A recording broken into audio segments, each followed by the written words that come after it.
I'd like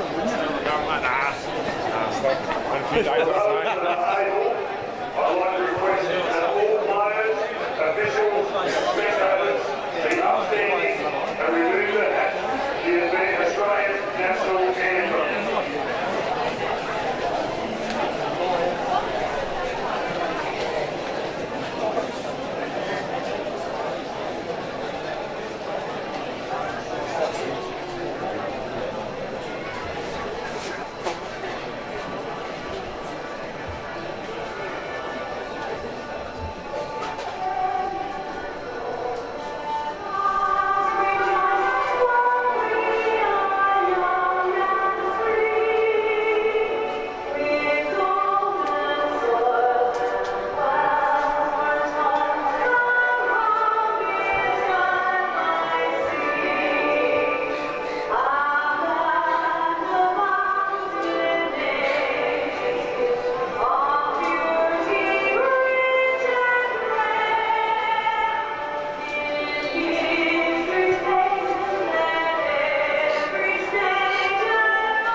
Good they are, how they can get out of the blocks, and they'll be tuned up.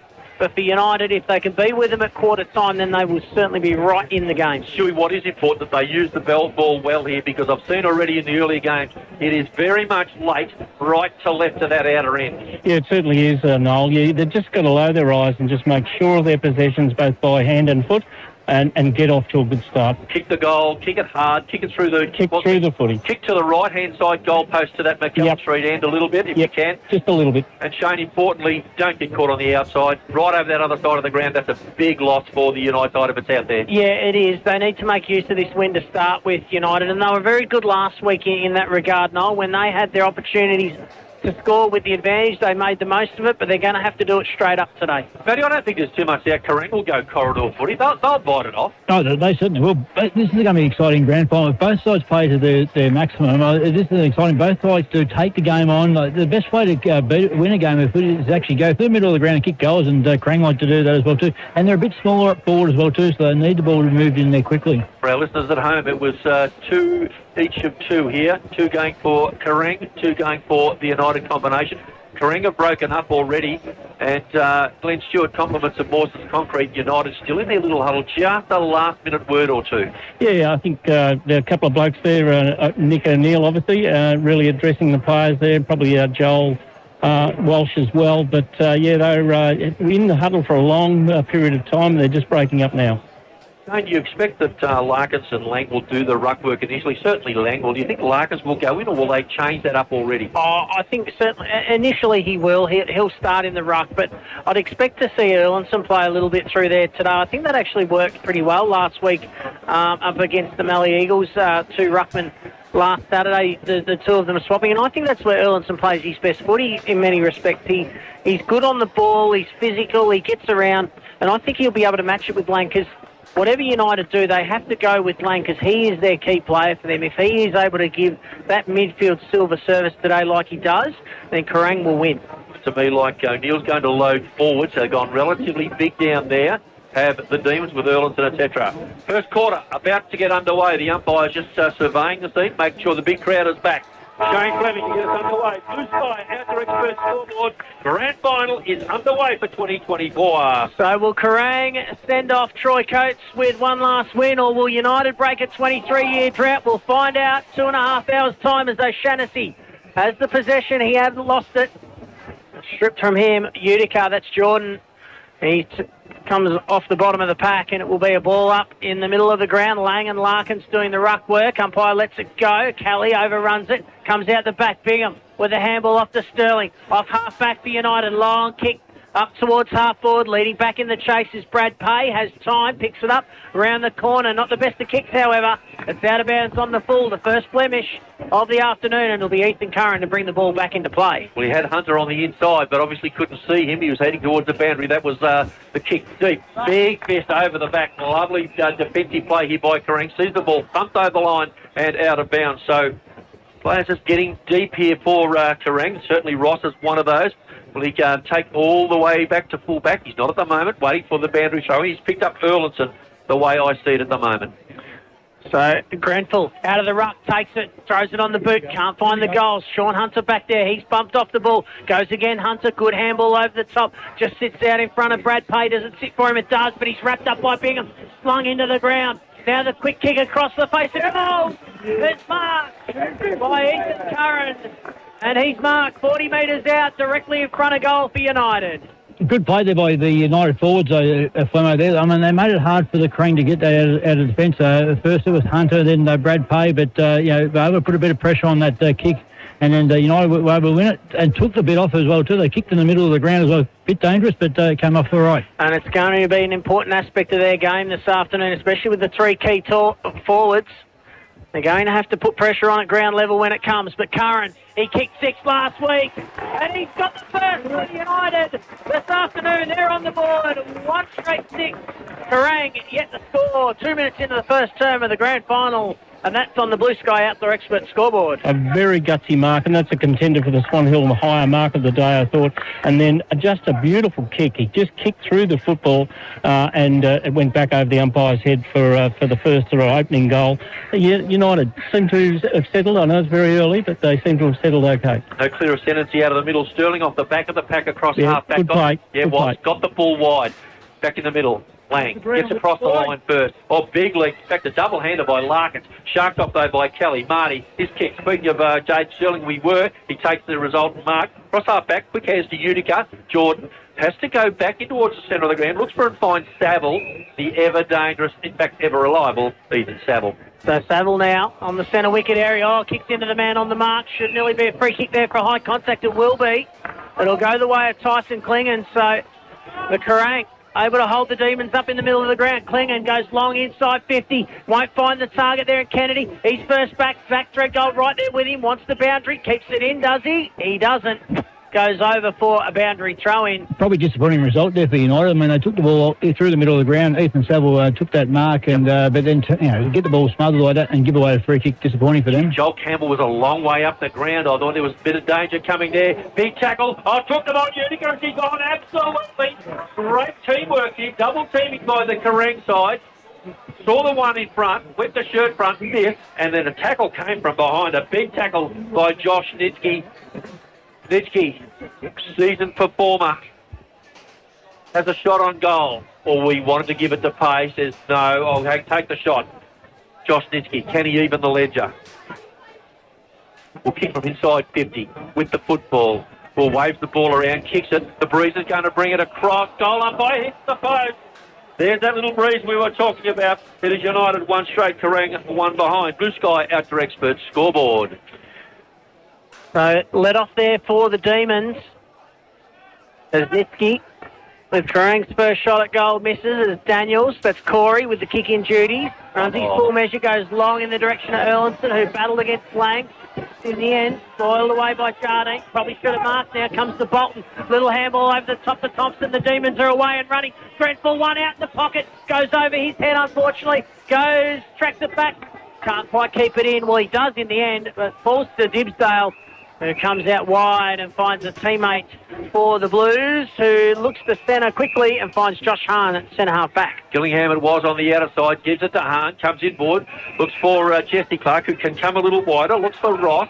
Lockie the guy, so backpedal a little bit, then had Kelly short, goes the long kick over the back, looks forward, does he find Jardine? Doesn't, or player held high. Free kick going away at the Demons, need to get the footy first, doesn't. Comes out the back, and Campbell Everett takes the free kick, half back flank for the Demons. So Everett goes short to Thompson, who marks.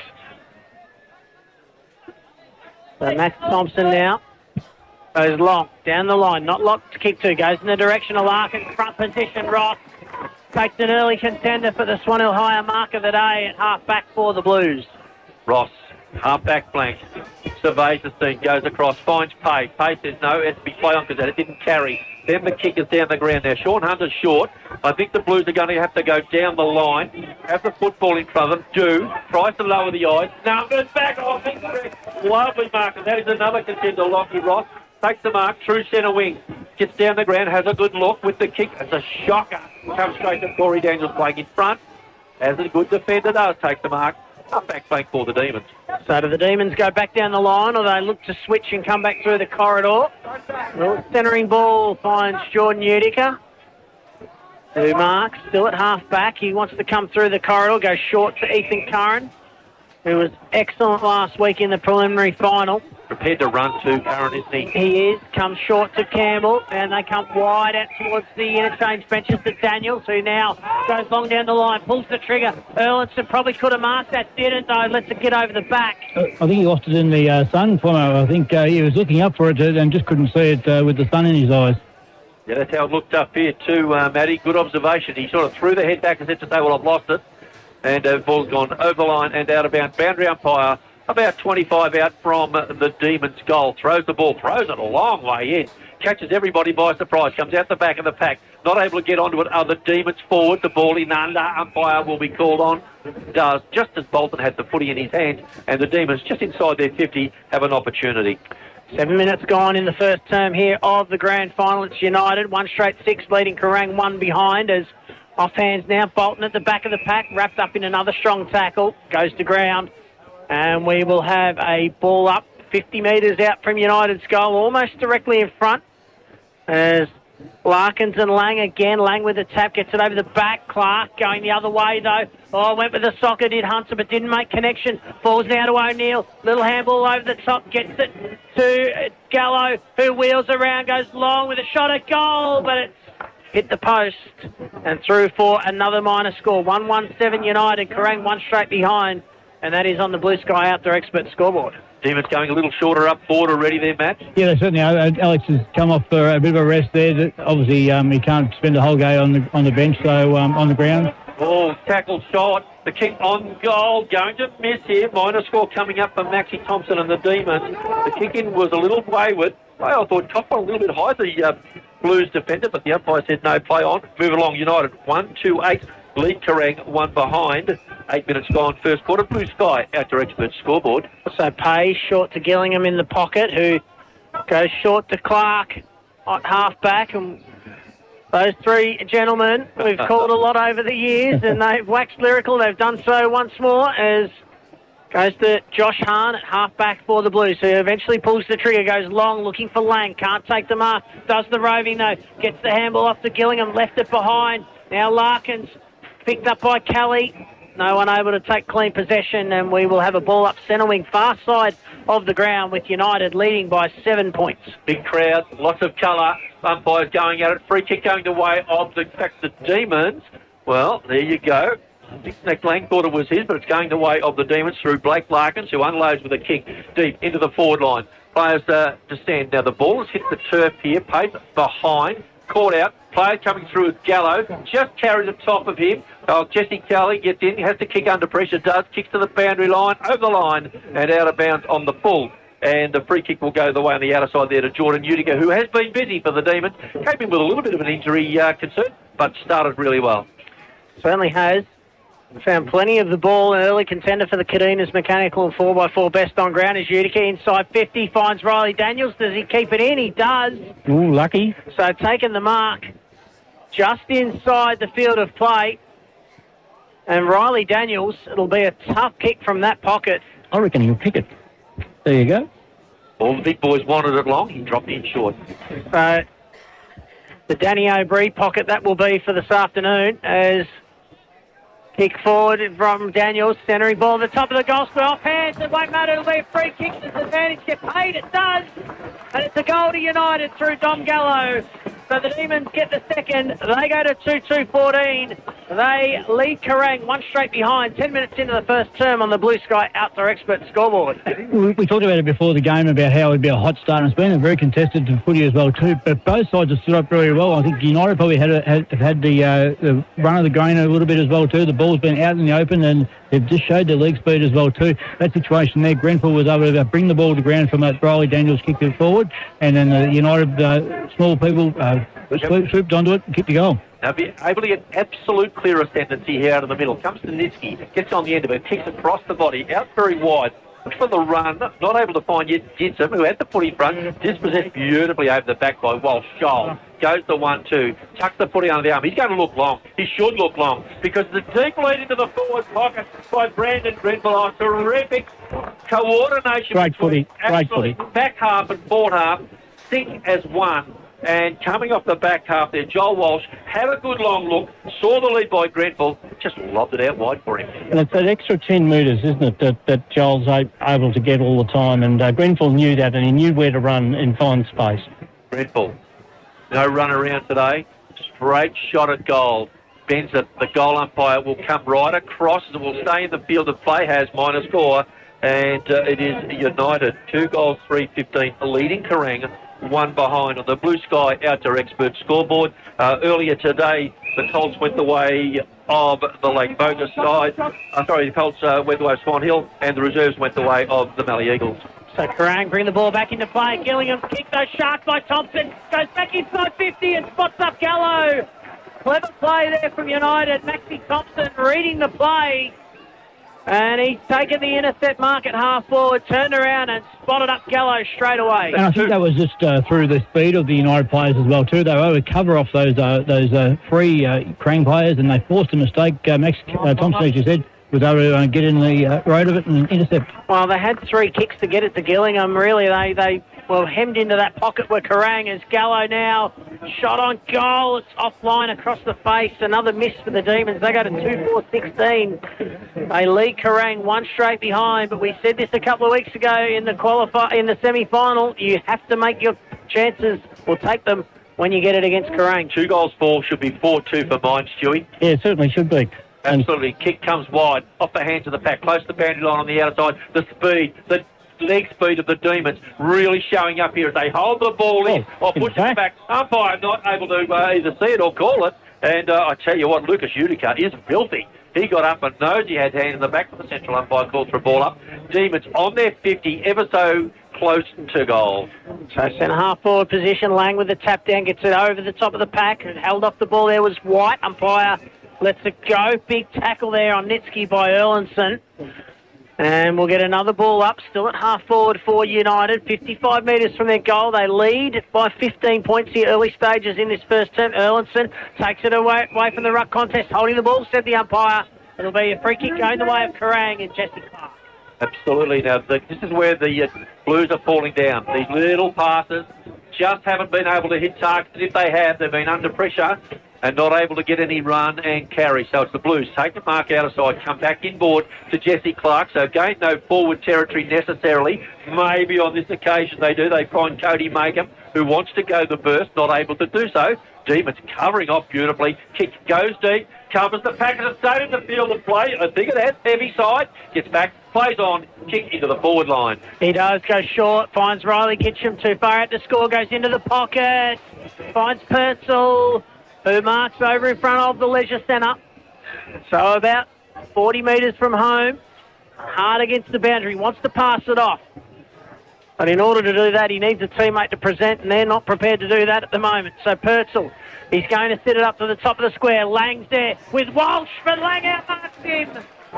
Nick Lang from 20 metres out directly in front will go back and have a shot at the Kerang's first. That is an absolute contender for the Swan Hill Higher mark of the day. And if he can convert, Shane, big chance for the goal of the day. Well, certainly will be, as Lang, and you don't see this very often, outmarking Joel Walsh, but the height, the advantage as Lang now comes and has missed.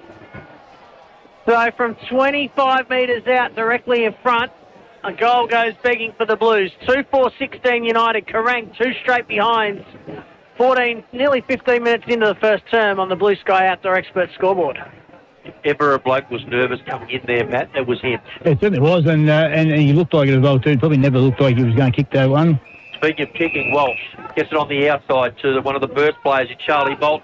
Takes the mark, half-back flank for the Demons. Long way from goal, but they've got the score on the board thus far. Is it enough? 2-4, plays 2 behind, 16 minutes gone. First quarter, Blue Sky after expert scoreboard. So Bolton's kick goes long over the head there of O'Neill, marked at the back by Clark. They bring it back through the corridor. Comes down to McNeil. He comes wide out towards Purcell. The foot race is on. Ethan Curran trying to close him down, eventually does. Purcell has Free to kick. It'll be a free kick downfield, going the way of Kennedy. He's going to take it back. Oh, he's going to bring it back. Well, okay. Whoa. Must have been in the act of kicking and not after then, was it? Well, I think that's a fair point. You did push his hands in the back as well too, so that's a fair place for it to be rather than downfield. Professional free kick, Matt. I think so, actually. I mean, he covered a bit of speed there as well too. Kick inboard to centre half forward. Oh, over the back. Not able to get on the end of it was Campbell. Ball comes to ground. Utica has the footy, comes wide. Looks for and finds a teammate on the outside, which is good football here.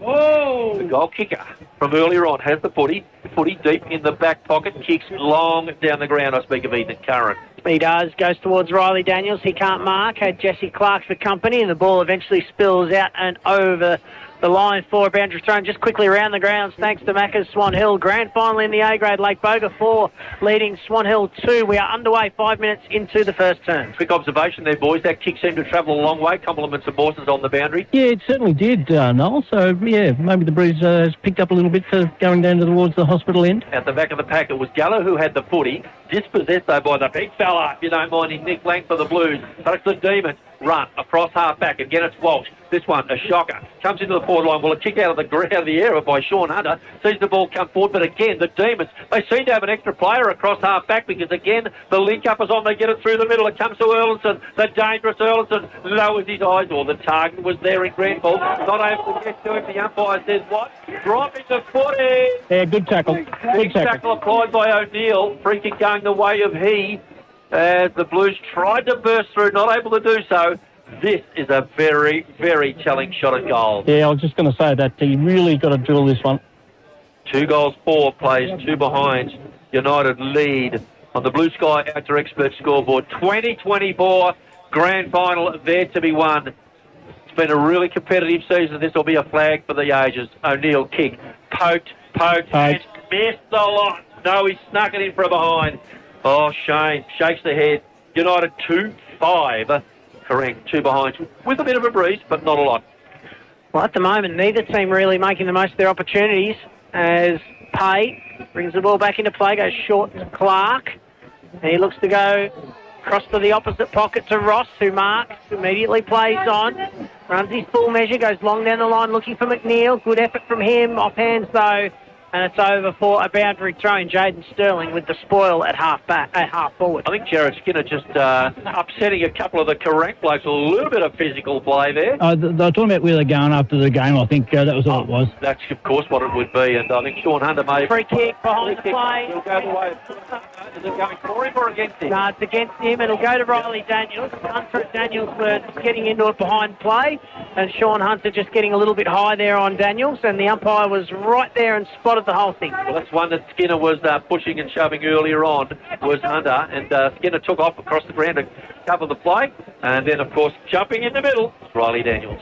I nearly call that a set play, boys, when Skinner came on the ground and obviously was able to suck him in. So Daniels long inside 50 over the head of Grenfell. Pack forms at the back, off hands. Clark went with the soccer. In the end, the ball just bounced up into his hands and he kicked it conventionally. Gets it to McNeil, whose kick is long, wide and out of bounds on the full.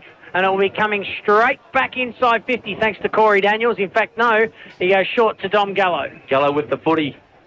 Boys, a lot of missed kicks here for 2 very, very skillful sides. Yeah, certainly. This is the pressure of it all, I think, as well, too. And probably more noticeable for Kerang as well, too. It's probably the third out of bounds on the full they've had coming out of the fence. Corey Daniels got on the end of the pass back from Gallo, pumps the ball long into the forward line, not able to get it, comes to ground. Marty Kelly swings, and again, it's a kick and hope. And not going to be paying any dividends because getting across the back half here, we've got 1, 2, 3 Demons. We'll just take a pick, and in the end, it's Joel Campbell who gets on the end of it. And they do, and this time they come out to the fat side. Mark taken by Jared Skinner. Wanted to take it on, but couldn't do so. Was held up by Lockie Ross. So Skinner, in the end, Gets onto the left boot from 55, sets it up top of the goal square. Jordan Utica flies, couldn't mark. Just going to ground there was O'Shaughnessy. Kelly taps it forward. Now comes to Jardine, gets it to Klingon, back to Kelly. Took the tackle on, has to get rid of it, does. Gives the handball back to Klingon, who just dumps it inside 50. Now the foot race is on, but it's all United back there as Campbell Everett's the first man back. Gets around Kennedy, and he will look to go short and Brave Bingham, but he couldn't mark. 5 Demons back there, and they could rattle it. They put a little bit of a show on here just for their supporters to put under a little bit of pressure, but the ball comes out beautifully. Easy possession for Ethan Curran. Now, he's got a lot of time.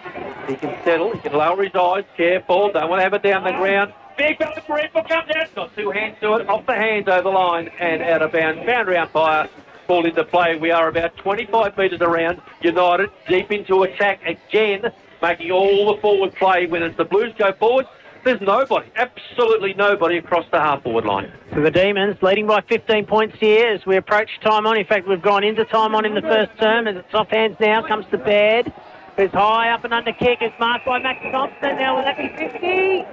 Yeah. Oh, it will be. So it's against Klingon. He was late on the scene.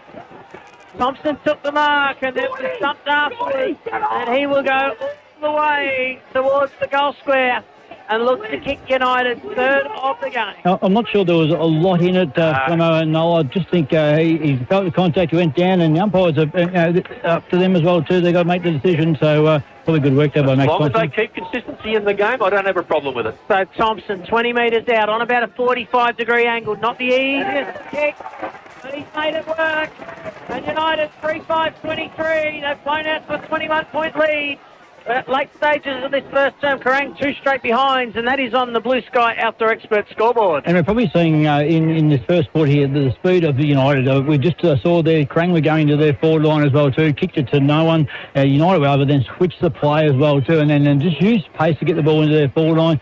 The ball ended up getting into Maxi Thompson's hands after a kick. He switched the kick, and he cut off the kick out of the back line by Kerang, and then was able to get a 50-metre penalty to kick that goal. Compliments to Macca's showing a bit of an update in the A-grade netball. Yeah, Lake Boga, they have blown it out early. 10 goals to 3, 11 minutes into the first quarter, thanks to McDonald Swan Hill. Going nowhere from the centre bounce.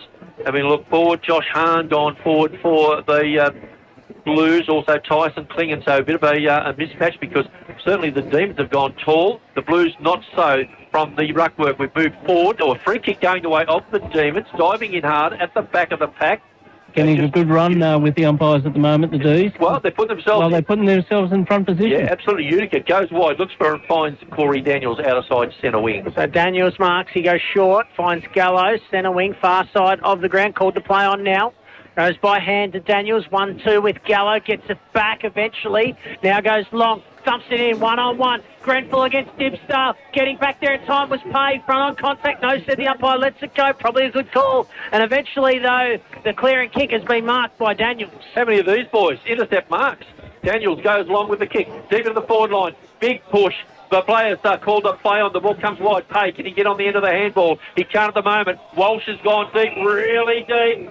Now he's going to retreat all the way back down. Getting dangerous. Free kick going the way of the Blues. Now, will this catch Walsh out or not? He's going to be in the play because the ball comes out wide. Play. Walsh plays on, kicks it into the forward line and finds Riley Daniels and takes the mark. 48 metres out, the Demons into attack. And at this stage, Adam Baird had no chance whatsoever against the height and strength of Joel Walsh. Great mark there from Riley Daniels too. A early definite contender for the Swan Hill higher mark of the day, but going to be a difficult kick there, Noel, for young Riley. Right footer, started almost point post, see if the Breeze can take it. Riley with the footy. Oh, this would be a big goal if he can kick it. He's done that. He started at point post. It's gone right across. In fact, just gets through for a minor score. United dominating the scoreboard. 3 goals, 6. They lead the Kerang side 2 behinds. And boys, what is going on with this centre line, half-forward line for Kerang? Yeah, they're all at 6s and 7s at the moment, Kerang. The normal discipline structures that they have are just falling apart at the moment. They've just been caught out by the speed of United. Has Hetherington had a touch? I don't think so. So Brad Pay now to bring the ball back. He goes long outside, defensive 50. Ross dropping the mark, now taken by Lucas Utica. He's wrapped up in a tackle by Ross. And we'll have another ball up, far side of the ground, half forward for the Demons. They're just managing to lock the ball in their front half of the ground of United at the moment, but they just need to start splitting the big sticks and really making Kerang hurt. Speaking of locking it in, gee, they need to do a lockdown job here, the Blues, because at the moment, another goal, and it is 4 goals, 6. At the moment, it's 3. It's a 22-point lead, 26 gone first quarter on the Blue Sky Outdoor Expert scoreboard. Look today, of course, for our Cummins goal of the day, our Swan Hill High mark of the day, and our Canese Mechanical and 4x4 best on. Boundary umpire has his moment in the sun. So ball again to be thrown back into play. Gitcham doing the ruck work as Lang has a spell. So Larkins taps it down to the toes, gets it to Saville. Was he legged? Umpire said, lets it go again. Baird first there, but lost the ball. Comes now to Kerang. Clever little handball out. Finds Saville. Broke the tackle. Now goes long inside 50. O'Neill couldn't take the mark. Probably could have. Handball from Grenfell to O'Neill. For the Demons. Get their 4. It's down to a 28-point lead. 4-6-30 United. Kerang 2 straight behind. 26 gone in the first term.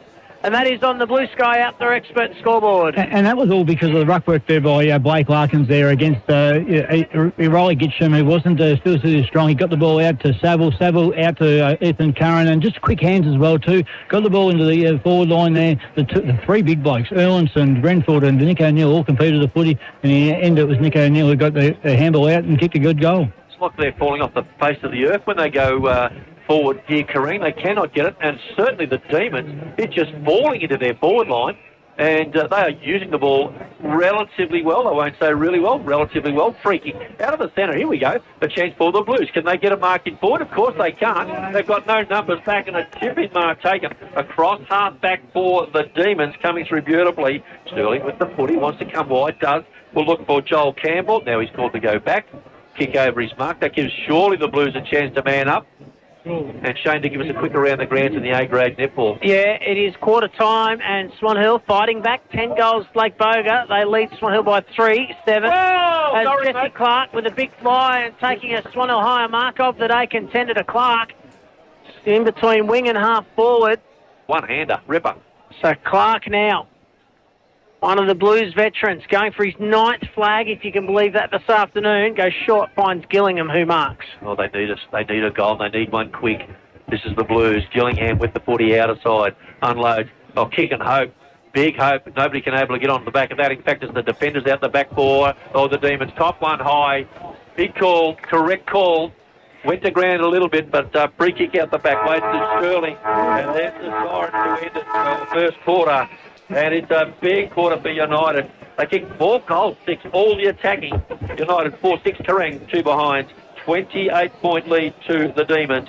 We'll take a break. 3SH Central Murray Live. Go in, tails up at half-time. A young side really going. Compliments of Maccas. Let's get around the grounds for the A-grade netball. Lake Boga with the first 4 goals of the second quarter. They lead 14 goals to 7 over Swan Hill, 6 minutes into the second term. No breeze to speak of, boys. Is it still going to the McCallum Street end, or has it changed slightly? No, I think it's still going to the McCallum Street end. Okay, all right. Central umpire has the ball in hand, just waiting for a lot of the big crowd to still remove themselves from the ground. Great to see all the kids out having a kick of footy, wasn't it? I'll tell you what else would be nice. Sorry, Stu, it'd be nice if the Seagulls I was removed just themselves from going the to ground say as the well. Seagulls. My Oh, mate, what are goodness the me. This is like playing at the MCG, boys, isn't it, eh? Final Seagulls footy. everywhere. Stop throwing your chips out, Stewie. Bring him up here. Central I'm not umpire. sure Stewie's throwing his chips out. No, not for the Seagulls anyway. Absolutely not.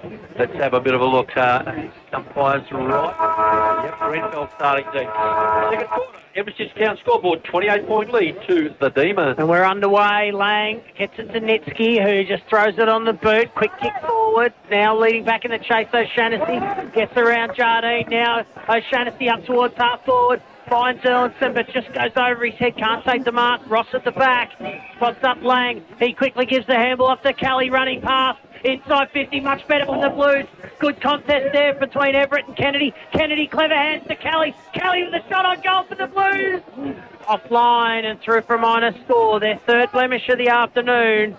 That would have been the dream start for the second quarter for the reigning premiers. 4-6-30 United, Kerang 3 behind. And that is on the Every Stitch Count scoreboard. Interestingly there, Hetherington was a little bit wide, just needed the 40 to come his way, didn't? As we see Corey Daniels doing the kicking in. Daniels goes to centre wing. Speaking of Walsh, but he's gone from back pocket on one side to outer side wing on the other to take the mark. Now he wants to go short. Will he? No. Decides to unload. Goes from wing deep into the forward line. Looks down there, looking for Bingham. Not able to find him. Over the line and out of bounds. But fantastic transition here. Matt, current compliments of Mawson's Conquest. Yes, it was. We've talked about it even before the Batman and Robin, Corey and Joel Walsh. When Corey can kick it to Joel and Joel can then kick it to the half-forward flank, that's a win for United. So ball now half-forward over in front of the Leisure Centre. Here for the Demons. Ball tossed back into play. Kelly went with it, couldn't take it. Gillingham, was he taken high? Umpire said he was. No. Kelly's had a little bit of it so far early in this second term. He was pretty well unsighted in the first term. Needs to. Lang got a rev at quarter time. Tries to shove his opponent out of the road. Doesn't. Ball comes forward. Big leap. Not able to be taken there by Thompson. The ball comes to ground. Where's the midfield runners for the Kerang side? They've got the ball in front, but wrapped up quickly before they can even get out of the half-forward line for the Demons. So the Demons forwards working really hard here, holding the ball in. So Lang thumps it outside the stoppage. Utica, was he held without it? He was, said the umpire. It's Jordan. It'll be a free kick for the Demons. So Kerang, they've started well here in this second quarter, but United have steadied as Utica goes inside 50 and finds the coach in O'Neill, who marks 40 metres out, directly in front. And that's a good pass there by Jordan Utica. He probably got a bit of a stuffed hammy as well too. And Nick O'Neill would have known that. He wouldn't have been looking for a big kick. So led into space and Jordan hit him up. He wasn't looking. He was turning the other way and happened to look across his shoulder. The ball came his way. Certainly the way Utica was walking inside 50 there, he is definitely carrying it as O'Neill's kick on goal. It's through for United fifth. They go to 5-6-36. O'Neill with his second. Kerang 3 straight behind. 2.5 minutes gone into the second term on the Every Stitch Count scoreboard. And now that's a contender for the Cummins goal of the day. Magnificent kick into a slight breeze, but a kick through the football again. And we know over the years Nick O'Neill has kicked some great goals, whether it was playing with Wirranain or whether it was playing here with United. I tell you the one thing, in front. They're playing in front. Utica on that occasion was in front, able to get the free kick, get the ball into O'Neill, who was in front again. Demons certainly in front on the scoreboard. The ball comes back. Ruckman go at it. Picked off here by Larkin. Shoots the ball out the back. Player goes to ground. That was Sterling. Central umpire called into play. And we'll call for a ball up. We've come laterally from the centre about 10 metres out. As getting up underneath was Baird, who just throws the ball back to the central. So ball again back in play. Lang with the tap down only as far as Utica. Had it, lost it. Saville tries to burst his way through the contest. Can't do so. Wrapped up in a tackle by Heavyside. And we'll have another ball up. Still in the centre square here of the Swan Hill Wreck as Lang with the tap down straight down the throat of Nitsky, but left it behind. All going in hard and low there was Heavyside. And again, we'll get another ball up. Still in the centre square with Jordan Utica, the last man up. Oh, there's a lot of action happening on the ball here, isn't there, boys? A lot of man up. It certainly is, and the Kerang midfielders are really taking on what Coachy said at quarter time there to get more contested footy and get their hands dirty. There's a little bit happening off the ball here too, boys. Saville's into it too. He's got a job and he knows it. He's in hard, really, really hard. He's gone in hard, if you don't mind, against Brett Kennedy. The ruckman go out and Lang gets it over the back to Kelly. Kelly's kicked. Well, he's kicked it while he's off balance a little bit. Comes forward. Ball comes out the back of the pack. Player trying to come through with the foot in front was Jardine. Whistle goes in and under. Central umpire gets the ball back. This time it is in the Blues forward 50. Just. I've got to say, Jordan Utica was a real contender for the Cadenas Mechanical in 4-5-4 at this stage. He certainly is. Heavyside took on the tackle. Umpire said no, give it to me. As the Demons asking the question, not getting the answer that they wanted, as Lang with the tap down over the back comes to Nitsky, bursts his way through. Nitsky, goal goes all the way to the goal line. And Campbell helps it through for a minor score. So 5-6-36 United, leading Kerang 4 straight behind. And that is on the Every Stitch Count scoreboard. Good work there by Joel Campbell just to be in that goal square there. Acting as the goalkeeper there, you don't like usually to see that, but with that position there, it was really vital. Kick from the fullback again by Corey Daniels from fullback to outside centre wing. Great defensive positioning here for the Demons because they know that is 2, if not 3 kicks back in forward for the Blues. And the Blues at the moment are a long way behind. And you talk about kicks advantage as well too. I mean, Corey and Joel Walsh are out of the United back line and kicking it 50, 60 metres or two, get it forward for United. So ball now taken away from the stoppage. Thompson with a clever tap got it to Gallo. His quick kick around the corner up to half forward. Josh Hunter happy to see it over for a boundary throw-in, which is exactly what will happen over in the leisure centre pocket at half forward for the Demons. 55 out from goal. Compliments of Mac has shown that A-grade netball. Yes, just quickly, Lake Bogus 17 leading Swan Hill 14, 13 minutes into the second quarter. It ebbs and flows. Swans are down by about 5 or 6 and then they fight back. Free kick from the ruckwork will go the way of Lang for the Blues. Lowers his eyes. Player on the run assist. He cannot find him. Opportunity here for the Demons. If they can shark it, they can't. The ball handballed out the back. Now they can run onto it. Coming through the middle there. Can he get on the end of it? With Curran. Dispossessed. Ball goes forward. Quick hands over the top. The Blues look by Kennedy. Tackle. Wrapped up. Free kick goes the way of the Demons. Oh, they're tough and hard. Their defensive side at the moment has worked really well for them. They certainly are, Noel. They're really getting their hands on the footy and getting over the top of the ball. So Sterling looking to switch the play, goes into the opposite pocket to Campbell. He goes short, just finds Curran, but he wants to take off and run. Good shepherd from behind there by Everett. Curran long up towards Thompson, over the back, couldn't mark. Well, he couldn't mark, but Sean Hunter did. And he takes a Swan Hill higher mark of the day contender, and he will look to take on Thompson and gets around him on the man on the mark with the handball to Jardine. Well, that's the problem, because he looked down the ground. There was no height. He had to try and take him on and get a bit of run. The ball comes back inboard, picked off here by Gallo, been a good player. Gallo picks the ball down the ground. Coming through there is Jesse Clark. Gets it over to Kelly for Kerang. Goes in the middle of the ground and finds Lockie Ross on his own. Again, misses a target. Adam Baird was going to be the recipient. The Demons running fire through the middle of the ground. Again, the handball, this time under pressure for the Blues. Coming through the middle, this gets wrapped up in the tackle. Oh, the Demons had their chance. So did the Blues. Central umpire wins out. Trying to lift at the moment the Kerang Blues through the player there and Marty Kelly and also Josh Nixie. They're lifting their work rate. They are. Calamity of errors there from both teams. Really need to hit that target in the middle of the ground. They would have been away. Adam Baird all on his own, but missed. But in the end, comes down to Gallo, who dropped the mark. Probably should have taken it, then missed the target by hand. Hunter starting to get busy. Will handball over the top to the heavy side. It'll be downfield. Are they stopping it? There should be advantage. What's going on? There had to be advantage there, because it's now a disadvantage for Kerang.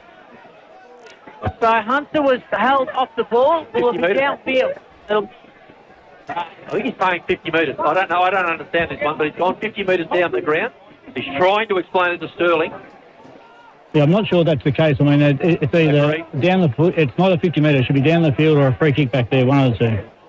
So in the end, what has happened is Hunter got rid of the handball, was given a free kick for a hold, and then it's become a 50-metre penalty with Hunter having a shot from 30 metres out and missing. So Kerang, 5 straight behind to start this grand final. 9 West United, 5-6-36. 9 minutes into the second term on the Every Stitch Counts scoreboard, and you are listening to 3SH Central Murray Live. Boys, I think they're going to take a blanket around and try and see if they can raise the money to buy a goal here, Kerang. That's about the only way they're going to get one, I think, because Walsh this time does the kicking in from fullback. He does it. Daniels kicks it to the centre of the ground. Look at the runner sprint through the middle. At the Bingham, kicks it down long, and it's standing on his arm. Daniels. Grenfell goes it up and under towards Daniels, who gets front. Ball pushed wide. Was there a free kick? The umpire says no. The Blues want the handball. Daniels, clever. Just smothered the ball to hold it in deep in their forward line. You're right, Shane. Daniels was on his own. Grenfell had the opportunity. Oh, he says, did I go back and have a shot? He played the right thing, I think. Well, he did the right thing. He probably just didn't do it well enough. He didn't get back off the mark quick enough, and then in the end, he had to lob the kick instead of being able to hit Daniels. It was the execution, wasn't it? It was, as Grenfell held off the ball there in the ruck. Well, he gets his chance this time. So you're right, Shuey, he will, as it's a free kick to Brandon Grenfell being held in that ruck contest, and he will kick 30 metres out, almost directly in front for United, and already they lead by 31 points before the kick. It was there. Having said that, I think it might have been a little bit of mayonnaise on it. There was certainly some mayonnaise on it. There's no doubt about that. But you're right, there was certainly a tug of the jumper. As Grenfell now looking for his first of the afternoon. He's kicked 85 for the season. He's still going to be looking for his first. He's missed. through for a minor score. 5-7-37 United. Kerang, 5 straight behinds, and that is on the Every Stitch Count scoreboard 10 minutes into the second term. Big chance to just bury the Blues here, boys. Gone missing, Matty. Yeah, certainly have. And United have controlled the first 11 minutes of this quarter as well too. So they need to take these opportunities because we know how good a side Kerang is. From full back, it's Pay who tries to kick down the long at mark in the centre of the ground, though, by Erlinson. Erlinson controlling the marking contest. Well, nobody stands on the mark. He says, thank you, I'll take the extra 10. Kicks into the forward line. A big leap over the back by Grenfell. Oh, he just leaped about 1.5 metres off the ground, but enough to get over the top of Ross. And Grenfell at the back, a little bit acrobatic, has taken a mark and gets another chance. And a real Swanhill higher mark of the day contender there, Noel. Yep. He used his height, he jumped, and he used his body weight as well too to make that space. Grenfell starting to have an impact. He is. He needs to kick a goal. He likes this one off the boot. Oh, look at him go, the Demon. 6 goals, 7-43. Lead Kerang 5 behind. 4 minutes gone, second quarter, Every Stitch Count scoreboard. And you're right. I mean, they need to take advantage of this, the control they have over this game, United. I mean, they've been in the forward line plenty of times as well too. They just need to keep converting as well too, because we know Kerang are going to come back. They're a good side, and they're too proud to just lie down. Oh, they certainly won't do that, Matt. As there is one thing that is for certain, they will fight back at some point. The question is, when will it come, and will it be too late? Because already it is out to a 38-point margin. Erlinson in the ruck against Lang, taken by Gallo, gets the handball to Zach Threadgold. He gets it forward to Shaughnessy, who left it behind, gets it back to Threadgold, mucking around with it a little bit here, the Demons. Through the hands of Daniels, has to go back to Walsh. Eventually, he kicks, goes down the line, not the best of passes. Taken by Heaviside. Now they're off and running, the Blues. Goes to Gillingham. Inside 50, looking for Gitcham. Can't mark. Spoiled away by Campbell. Getting in now is Hahn. They need a goal here, the Blues. They're not going to get it on this occasion. Hahn's kick falls right onto the chest of Jordan Utica, and he comes out wide and finds Ethan Curran. Just filled in the gap there, Utica. Experienced footballer. Finds the player out wide. There's a little push at the back. Oh, the umpire lets it roll. The ball comes forward of the pack. Pay with the footy, just unloads toward the scoreboard. It's not a very happy-looking scoreboard out there so far as the Blues are concerned. The marking opportunity not taken. In fact, it goes over the line and out of bounds just as the Blues were some semblance of a chance. Coach dropped the mark, in fact, on the boundary line and the outer side. And the boundary umpire gets the ball to bring it into play. 6-7-43 United, Kerang 5 behind. Every Stitch Count scoreboard. So inside defensive 50 for the Demons. Erlinson with a big thump away from the stoppage. Back there was Gillingham. Beating him to the ball, though, was O'Shaughnessy. Both fighting, scrapping for it eventually. It will be a 0-0 draw, says the umpire, and we'll have a ball up between wing and half-back for the Demons. Demons doing all the attacking and prepared to run off half-back. 6 goals, 7. Really setting it up. And here's another chance. Bolton sharks the forward move by the Blues. Gets the handball. Whistle. Free kick. Should go the way of the Blues. Does. At the back. Ross with the footy. Centre wing out of side.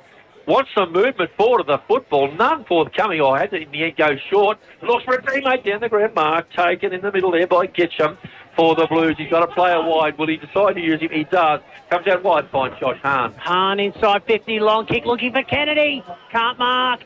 Still with Kennedy. Threadgold slaps it away from him. Erlinson had it, lost it. Now comes to Lang. Lang gets the handball away. Kennedy wheels around onto the right boot with a snap all the way to the goal line. Doesn't get there. Well, Walsh and Bolton, even in the end, they spoiled each other, but they're happy to see it through for another minor score. Kerang 6 straight behind. United 6-7-43. 14, nearly 15 gone in the second term on the Every Stitch Count scoreboard. What they wouldn't pay for a big marking forward at the moment, Kerang. They've got nobody there. All the smalls are out there. Certainly Kennedy having a look at their coach as well. Can't find a big marking target as it is. The Demons come through the middle of the ground. Lovely football. Big mark taken by Nick O'Neill. Thompson on the wing. Ducks and weaves. Doesn't want to use him. Comes straight down the ground. And why wouldn't you? You've got Grenfell lurking. Grenfell, he dropped it. Come off the chest. Good defensive play here by the Blues. Comes to Kelly. Marty wants the long raking handball. Gets it. Kick down the ground. Here can they find Hahn on the burst? They can. Needs to get it short. He's got a teammate down the ground, not able to get it in over his head and out of bounds. Just not able to get there. Tyson Klingon right in front of Glenn Stewart. Compliment the ball. Concrete. Yeah, unlucky there for the Kerang side. The Tyson Klingman was out. It just couldn't get the bounce of the footy to get it in his hands. Almost the story of the first quarter and a half for the Blues. It gets out the back now to Nitsky, who goes long inside 50. Poor kick, though, not to the advantage of Coates, who has to try to outmark Campbell. Can't do so. Campbell happy to see it over for a boundary throw-in right on defensive 50 for United. But again, Nitsky there just poor kick in the end. Coates had one out with Campbell, and it wasn't to his advantage. And the thing is, you talked about having that big tall forward as well too. United have got the Grenfell to go through as well too. Kerang at the moment haven't got that tall forward to kick to. They're just trying to hit up a small option. Grenfell, Erlinson, O'Neill, all been in the play for the Demons. The ball carries the pack at the back. Nobody can get onto it. Looking for the Demons. Player held. The umpire sits out. Says no, leave it with me. Now he's going to call for it. Marty Kelly will be the last man up. Is getting up with him there as Braden Bingham. But, yeah, I can't help but agree. Nitsky through the middle of the ground. The goals are way over here. He's kicked it toward the scoreboard on the outer side. Just plays into the Demons' hands. So Bingham on the outside, didn't take possession. Eventually off hands. O'Shaughnessy had the same problem. As it ball's bouncing around, comes to Jardine. Eventually gets it the heavy side, just throws it on the boot inside 50. Not going to register a score with that. Kennedy, though, did really well. Kennedy starting to get dangerous inside 50. Free kick there to the Blues. It will be high contact. Coates. It'll go to Coates. It was definitely there. And Troy Coates will have the shot on goal. And if ever a team needs this, it is the Blues. So Troy Coates, he'll be kicking from over in the scoreboard pocket, hard against the boundary line. He'll kick from about 25 from goal. When was the last time we said 17-minute mark of the second, Karinga goalless? So Coates, he's done it many times in the past on this day, but he can't do it here. It's across the face and a minor score. 7 straight behinds Kerang, trailing United 6-7-43. Nearly 18 minutes gone in the second term, and that is on the Every Stitch Count scoreboard. And have a look at the setup here again, because Daniels has got Utica if he wants to use him. Doesn't. Takes the full complement, bang, centre wing, absolute set play, ball comes forward, off the hands of the pack, runners through there, not able to get on the interval. That's a free kick every day of the week, high contact, and the fact there's going to be a card come out will be a yellow card, is it? Oh, gee, that was a big card going up. Ethan Curran's got the free kick on the outer side. No, yep, yellow card, coming off the ground. Brett Kennedy. Brett Kennedy. So there goes one of the key forwards for the Blues. And we have to wait for the change over here. He's just starting to get in the game a little bit. He was unsighted, obviously, because the ball didn't go down there in the first quarter, but he was just starting to lift his work rate around the pack situations in the forward line. So that's a big loss for them, and obviously they're down a player. Yep. So United now through Corey Daniel, through Ethan Curran rather, on the far side. Goes long, down the line. Big pack, Lang and Larkins. Lang didn't quite take the mark in the end. Off hands, comes to Josh Hunter. Gets the handball away. Kerang will look to run through the corridor. Finds up Jardine. Good work. Gets the handball to Hahn. Took the tackle on, eventually got rid of Everett, then got boot the ball. High up and under kick. Again, big pack, good mark there, Tyson Klingman. Wheels and goes. Coates, one out there with Threadgold. Coates does well, breaks through tackles, beats the handball off, gets it to Hahn, goes long inside 50. Can't take the mark though. Purcell at the back. Sitting back in the hole. O'Neill takes it for the Demons. Yeah, held on to it enough, comes out wide. Finds a little bit of run across half back, goes through the middle of the ground. Looks for Daniels, normally good with the footy, is on this occasion, gets it out wide to Threadgold. Zach goes centre wing-ish, does, finds a teammate on the run to Thompson, who just links the football up, and here go the Demons again. They do. Curran inside 50, marked by Riley Daniels. Can go over the top to Grenfell if he wanted to, decides to ignore that. So Daniels now instead, he will go back. Taking the mark about 40 from home over in the leisure centre pocket. Time on. And it'll be a tough kick from there, Matt Curran. Yeah, it certainly will be, but that just shows the difference between the two teams today. I mean, United were able to bring that out of the back line just through hand and foot and speed as well too. And now United forward is having a shot for goal. And the other thing that United are doing much better than Kerang, they're hitting their targets when they go inside 50. As Daniels Tough kick for the Demons all the way to the goal line. Off hands. Hunter happy to see it over for a boundary throw-in hard against the goalpost for United. It is 6-7 to 7 behind. We are into time on in the second quarter. Every stitch counts scoreboard. 6-7, play 7 behind from the ruckwork. Comes forward. It was a little tap forward. The umpire on the wrong side. Calls for the ball up. And it will be right in front of the goal for the Demons. Just quickly around the grounds, thanks to Macca, Swan Hill, Lake Boga 23, leading Swan Hill 18, 7 minutes into the third quarter. Off hands now, held without the ball, probably should have been a free kick going to Gillingham. In the end, O'Neill with the quick snap though. Offline, through for a minor score. United 6, 8:44, leading Kerang 7 straight behind. 21 minutes into the second quarter on the Every Stitch Count scoreboard. Playing a good game, O'Neill. 37 points up, the Demons kick from full back. No marking power out there at all. This stage for the Blues, they just cannot get on the end of them. They're trying the old crash and bash of the Cardine is one of those players who's having to do the grunt work. But even when, if he picked the football up, he would look down the ground and see there are 3 Demon defenders behind in the defensive zone. So Larkins with the tap gets it on the outside to Bingham, who goes inside 50. Thompson front position, couldn't take the mark. Off hands, now taken by Daniels. Handball to O'Neill. He goes inboard as well. Finds Utica. He can give it to Curran. Decides the kick probably wasn't the right option in the end. High up and under kick, those marked by Lockie Ross, 20 metres out from his defensive goal. Gee, we're saying that a lot, just out from their defensive area here, and it's the Blues finally with a little bit of paddock space on the outer side, take on the run of Dom Gallo. Oh, it's always risky. Not able to keep it in the field. The play close to the boundary line. High. Lucky to get out of that. Free kick going the way of the Blues. Now we'll have to come back and go behind the free kick area. Joel Walsh, centre wing outer side, stands the mark, where the Blues trying to find some forward movement. Not able to do so. I notice Lang has gone deep. So Hahn it is. Goes backwards to Clark, who marks. Looking to come back through the corridor here of the Blues. He goes to Ross. Make him in the middle if he can go there now. Does. Make him marks. So right in the centre circle. Now they look to come wide again to the Blues. Looking to spread the Demons' defence. Little handball over the top. Finds Jesse Clark. Now they run from behind. Clark inside 50, but getting back. Daniels, that's Corey. Couldn't quite take the mark, but he was able to get it to Threadgold, who's kicked down the line. It's just a little bit too much on it for Max Thompson, who goes over the boundary line for a throw-in. There's just no system going forward for the Kerang side. They're just kicking and hoping at the moment. There's just no one up there presenting for them, being a focal target for them, and this is unlike Kerang. Well, they've got one short out there, so I suppose at the moment the Demons can just set that player across half-back and beat off, and the ball comes forward from the ruckman.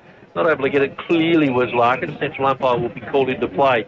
We are 24-minute mark of the second quarter. 6-8-44, plays 7 behind. 2024 grand final, and it is the Demons putting on a masterclass at the moment. Just quickly around the grounds, thanks to Macca, Swan Hill, Lake Boga 24, leading Swan Hill 20, 10 minutes into the third quarter in the A-grade netball grand final, as we're going to get a free kick. It's for high contact. It will go the way of United, and Jordan Utica, who is an early contender for the Cadenas Mechanical and 4x4 best on ground. He has had some first half. He certainly has had a great first half. Utica, half-back, kicks with the footy on the outer side. Intercept hand got in there by Baird. Sees the ball close to the boundary line for Kerang, but here's their problem. Numbers. They just cannot get any clear outside run. It's certainly the Demons, and even if they did, again, we look forward into the back half defence for the Demons, and back there on his own, basically, Corey Daniels. Dangerous player to have roaming around. Yeah, you certainly don't want to have him by himself, but with a 60-metre leg on him as well, too. He gets it in, he puts it straight in the attack for United. So ball over the back. Nitsky had it, lost it. He's quickly claimed in a tackle, and we'll get another ball up centre wing here, far side of the ground, with United leading by 37 points here. We're at late stages in this second term. Off hands, Gallo got the handball away to Utica, who had his handball smothered. Eventually comes out now towards Nitsky, who can give the handball to Baird. Further on, he does eventually. Just waited a little bit too long though. Now Baird had that option closed down. Quick kick inside 50 over the head of Hetherington. Walsh at the back. Cool as a cucumber takes it and spots up Jaden Sterling at half-back over on the far side of the ground. I could read Hetherington's lips there as they said, any chance you blokes could actually hit me up on the lead. It just was another scramble kick forward. This time, it's the Demons at the footy. Again, that long kick just to a pack situation. They're happy to do that because they know on the outside of a pack, they've been able to get the run. Boundary umpire not required. Central umpire has it. Outer side, Demons into attack deep in this second quarter. They'd be loving this. Just hold it up.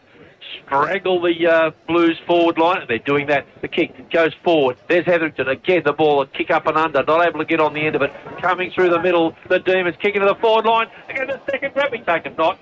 Demons in trouble. Kick by Ross to the outer side. Marked by Baird. Not taken. Plain as the call. Sells around. Gets a bit of coverage on the distance with the kick. Looks for and finds Lang where his arm's chopped. No. Big handball out the back. Sees the opportunity here for the Demons. Comes wide. Gets out there and finds Threadgold, who drills the ball down the throat of Ethan Saville. He does. So Saville marks. Looks to come back through the corridor. Spots up Campbell Everett, who then runs his full measure. Goes forward looking for Larkins. They've got loose players everywhere here, United. Larkins just has to send it inside 50. He does. Quick. Grenfell has a couple to beat at the back. Can't do so. Wasn't to his advantage. Ross reading it best. And Ross, well, if it hasn't been for him, I reckon they'd be nearly 10 goals down at the moment, Kerang. As Ross will be called to on the ball to come back and go back over his mark. Can't be long to go in this the quarter. It's the second quarter. Ross comes across the ground, finds Jesse Clark. Clark picks it down the ground to Sean Hunter. Been quiet today, Sean, by his standards. Kick. Hay wants it on the centre wing. The kick goes inboard. Leave it as the call as it carries the pack. Lovely hands over the top there by Threadgold. Sees the space open up for the Demons. Now coming through there at the back was Grenfell. Put his big frame in. Grenfell. Oh, spins around. Four moves and Shane Fleming out on the nightclub dance floor. Did you see that, you bloke? Grenfell just spun around and brought up his second every discount scoreboard. Oh, the Demons. It's a 7-8-50 ranked 7 behind. And that's got to be a Cummins goal that they contended, probably even on the podium already, halfway through the game as well too. But again, that was just by Kerang, a slow movement of the footy, just kicking and hoping United were able to put pressure on the contest, were able to turn it over, were able to just quick kicks through to key targets. Grenfell there contested footy, followed up, picked the ball up off the ground and snapped a good goal. Absolutely. They've got all the answers at the moment. Have United. Lang with a tap down to Kelly, gets it to Baird, long kick inside 50, and again, all United back there. They could have raffled it in the end. Joel Walsh said, "I'll have it, thanks." He takes the mark inside defensive 50 and goes wide to Zach Threadgold. Hetherington looked around and he could count 4 defenders, and the ball was not kicked anywhere near him, so clearly it's going to be the Demons. Now they've got to play a loose on the wing if they want to use him. Don't. They decide to go down the ground. Lang should get a hand in the middle. Did he mark it? He did. The ball comes out through Baird. Baird starting to get a little bit busy, but here's the problem. The Blues go forward. Nobody back. Gisham has the footy in front of him. Still can't pick it up. Bouncing around underneath. He comes out the back to Hetherington. Oh, it's a throw. Hetherington. It's missed anyway, but it's a throw, and the free kick will be taken here. And that was just pressure, Noel, as well too. Riley Gisham there just felt the pressure of the contest there. Couldn't pick the ball up cleanly, and in the end, he gave away a free kick there by throwing the ball. In the end, Baird there with a horrible inside 50 because not only was it not to the advantage, he actually had Josh Hahn and Ryan Gillingham all on their own at centre-half forward. And instead of centering the ball, they've just gone down the line into the pocket like they've done for the last 60 minutes. And they've turned it back over. Erlinson, centre wing. Gives the handle off to Saville. Goes long inside 50. Grenfell, one out. Grenfell! On the set. And it is all coming up red and blue at the moment. The big boys. Grenfell taking the mark inside 50, 30 metres out, directly in front of goal. We talked about those big targets, didn't we, Noel? I mean, who Kerang haven't got, and what United got down the other end here. Erlinson there was a kick down the line target. He took that mark. He was able to play on. Got it to Saville, down to a big target, and Grenfell. So Brandon Grenfell now with his team leading by 43 points in the shadows of the halftime siren. Looking for his third of the quarter. Has put it through. And the Demons, they go to 8-8-56. They lead Kerang 7 straight behind. It's a 49-point margin, 30 minutes into the second term on the Every Stitch Count scoreboard. Yeah, great effort there by Grenfell. Just the last 5 minutes or so, he's really put on a performance. He was struggling a little bit at full forward. He was under, had two tags on him. but he seems to have broken those shackles now, and a great snap goal a few moments ago, and then a beautiful mark and goal. And he's starting to become a candidate for the Cadinas Mechanical and 4x4. Lang from the ruckwork gets the ball paddled over the back. He was looking for Nitsky, but Nitsky had plenty of company because it's hot in the kitchen. Very, very hot. Well, a 28-point lead at quarter time at half-time is blown right out to a 49-point lead for the United Football Club. What a performance here. The first half, Kerang 7 behind. Just 7 behind. United 8-8-56, Kerang 7 behind. Before we take a break, Shane, compliments of Macca's, the A-grade netball. Yeah, around the Grand Snacks to Macca's, Lake Boga 29, leading Swan Hill 22 at three-quarter time. All right, we'll take this break. 3SH Central Murray Live. 3SH Central Murray Live, and in the 2024 Grand Final, it is a 49-point lead to the United combination. The young, exuberant, youthful, whatever you want to call them, outside run demon, at this stage demoralising the Kerang Blues, who cannot and have not scored a goal.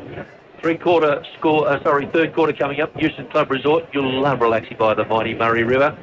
Down on the boundary, of course, we've got Glenn Stewart, Matt Curran up in the broadcast box, Shane Fleming and Noel Watson. Boys on the boundary, compliments of Mawson's Concrete. Matty.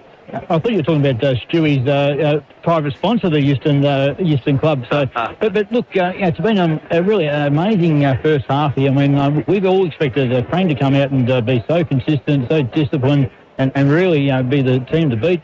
United just played all over them as well too. And Stewie, if you were coaching in there today, what would you be saying at half time? Careful. We're on live on air. He wouldn't be obviously very happy, and they've just got to get their hands on the footy. That's been their biggest thing, and stop blazing away when they do get their hands on the footy. They've just been completely outplayed so far. They've just got to get back to basics, I think. People like Marty Kelly have got a lift, Gillingham's got a lift, Shawnee Hunter, Sam Heaviside, all their on-ballers, apart from, Nitsky's gone okay, but not by his usual standards. So, I think they've got to play accountable football, and they've just got to have a crack.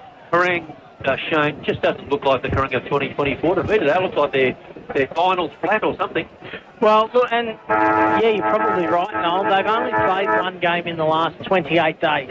So they played the semi-final, in which case they were 16 points behind at half-time. They came from behind in that game to record a really good win, but this is a lot further back for them here, and they haven't got probably the run in the legs. Yes, they'll be fresher, but are they match fit and match hardened after having not played one game in a month? Well, I suppose time will tell, but I'll tell you what, one thing that needs to happen, they need to get a move on. They need to do it in the first 15 minutes, because if they don't, it'll be game over. Mentally, they've got to be tuned right into this. Oh, they certainly do. And the thing is, though, they've probably got to change a few things up. I mean, I know Lang's been good in the ruck, but I mean, they've been missing that tall target. Do they throw him forward as an option as well too? We've seen what United have done, with Brentford and Erlandson and Nick O'Neill down forward as well too. Is that an option they need to think about as well? Well, they need to do something, and why not try it? Because they can throw Nitsky into the ruck. They can put Lang down forward. All these sorts of moves, but they need to do them. And not only do they need to do them, but they need to work, Glenn Stewart. It's okay to throw them around, but they actually have to get a couple of them to work. Yeah, that's right. And, they've got to just work their butts off to get back into the context. Well, the other one that they could throw forward, who's done it in the past, is Brad Pate. Yep. Yeah, true. So is he maybe an option? Because they're getting absolute. In fairness to Brad, he's not giving them much off half-back at the moment tonight. No, scrapper. He is. So get him forward and get him in the game and see if he can do something there. Just quickly around the Grand Snacks to Macca's, Swan Hill final score through in the A-grade netball, and Lake Boga are premiers. 40 goals to 28. So their last premiership was in 1965, Lake Boga. If my maths is correct, Stewie, and you, being a maths teacher, I hope it is, that's 59 years for Lake Boga, so well done to the Magpies. Stewie wasn't born then. No, I was about, yes, don't worry about that. I think it might have been 5. I was giving it here. Yeah, thanks very much, Noel. Yeah, great result for Lake Boga. I know they've worked really hard, undefeated all the season, and Yeah, no, and last year they went through, were tied at full time and then lost in extra time. There'll be no celebrations either, I wouldn't have thought, would there? No, I think the coach has actually got to go to India tomorrow, so she might have taken it a little bit easier. Let's see what happens here with the Kerang combination. There's 49 points deficit at half-time. No goals at all. Haven't troubled the goal scorer column. And it is United. 8 goals, 8. Up front, big Brandon Grenfell has 3. Pre-game, I thought if he kicks 7, they win. Well, I tell you what, he's got some teammates out there. Having said that, Kerang are not doing themselves any favour by the way they are going forward. They are just spraying the ball in. That just suits the Demons, who across half-back have been able to get the footy and break really wide. Just breaking in there, Noel, I just spoke to Stewie King. Nathan Bissett won the best player on the ground in the reserves for the Mallee Eagles. Well done. Number 15. Yep, congratulations. Sonny Beatty was the best on in the Colts, and Lockie Heil in the under-15s for the Swan Hill and Lake Boga side. So boys, just a few moves, with Sean Hunter and Brad Pate both in the forward line for Kerang at this quarter. Okay, Ruckman getting settled. Central umpire has the ball. Lang sets himself with the football. This is a massive quarter for 2. 1, Kerang need to A, score, and B, hold. And the Demons, if they can conjure up about 3 or 4 goals and even hold Kerang to the same, it is going to be a long way back. Massive quarter coming up. Houston Club Resort scoreboard at the moment. It's a 49-point lead to the Demons. Central umpire surveys the scene. Only players out there at the moment other than about 150 seagulls. Ambles End has the football in hand, and the goal umpire almost ready. They are. Everybody's readiness. Third quarter about to get underway. Central umpire has the footy. It's a 49-point lead to the Demons. Houston Club Resort scoreboard. You'll love relaxing by the Murray River. Here we go. Strap yourselves in. Big 10 minutes here in the context of the 2024 season. Kerang through Marty Kelly. First clearance, offhand. Hunter went in hard and low. Was probably taken a little bit high there. No free kick.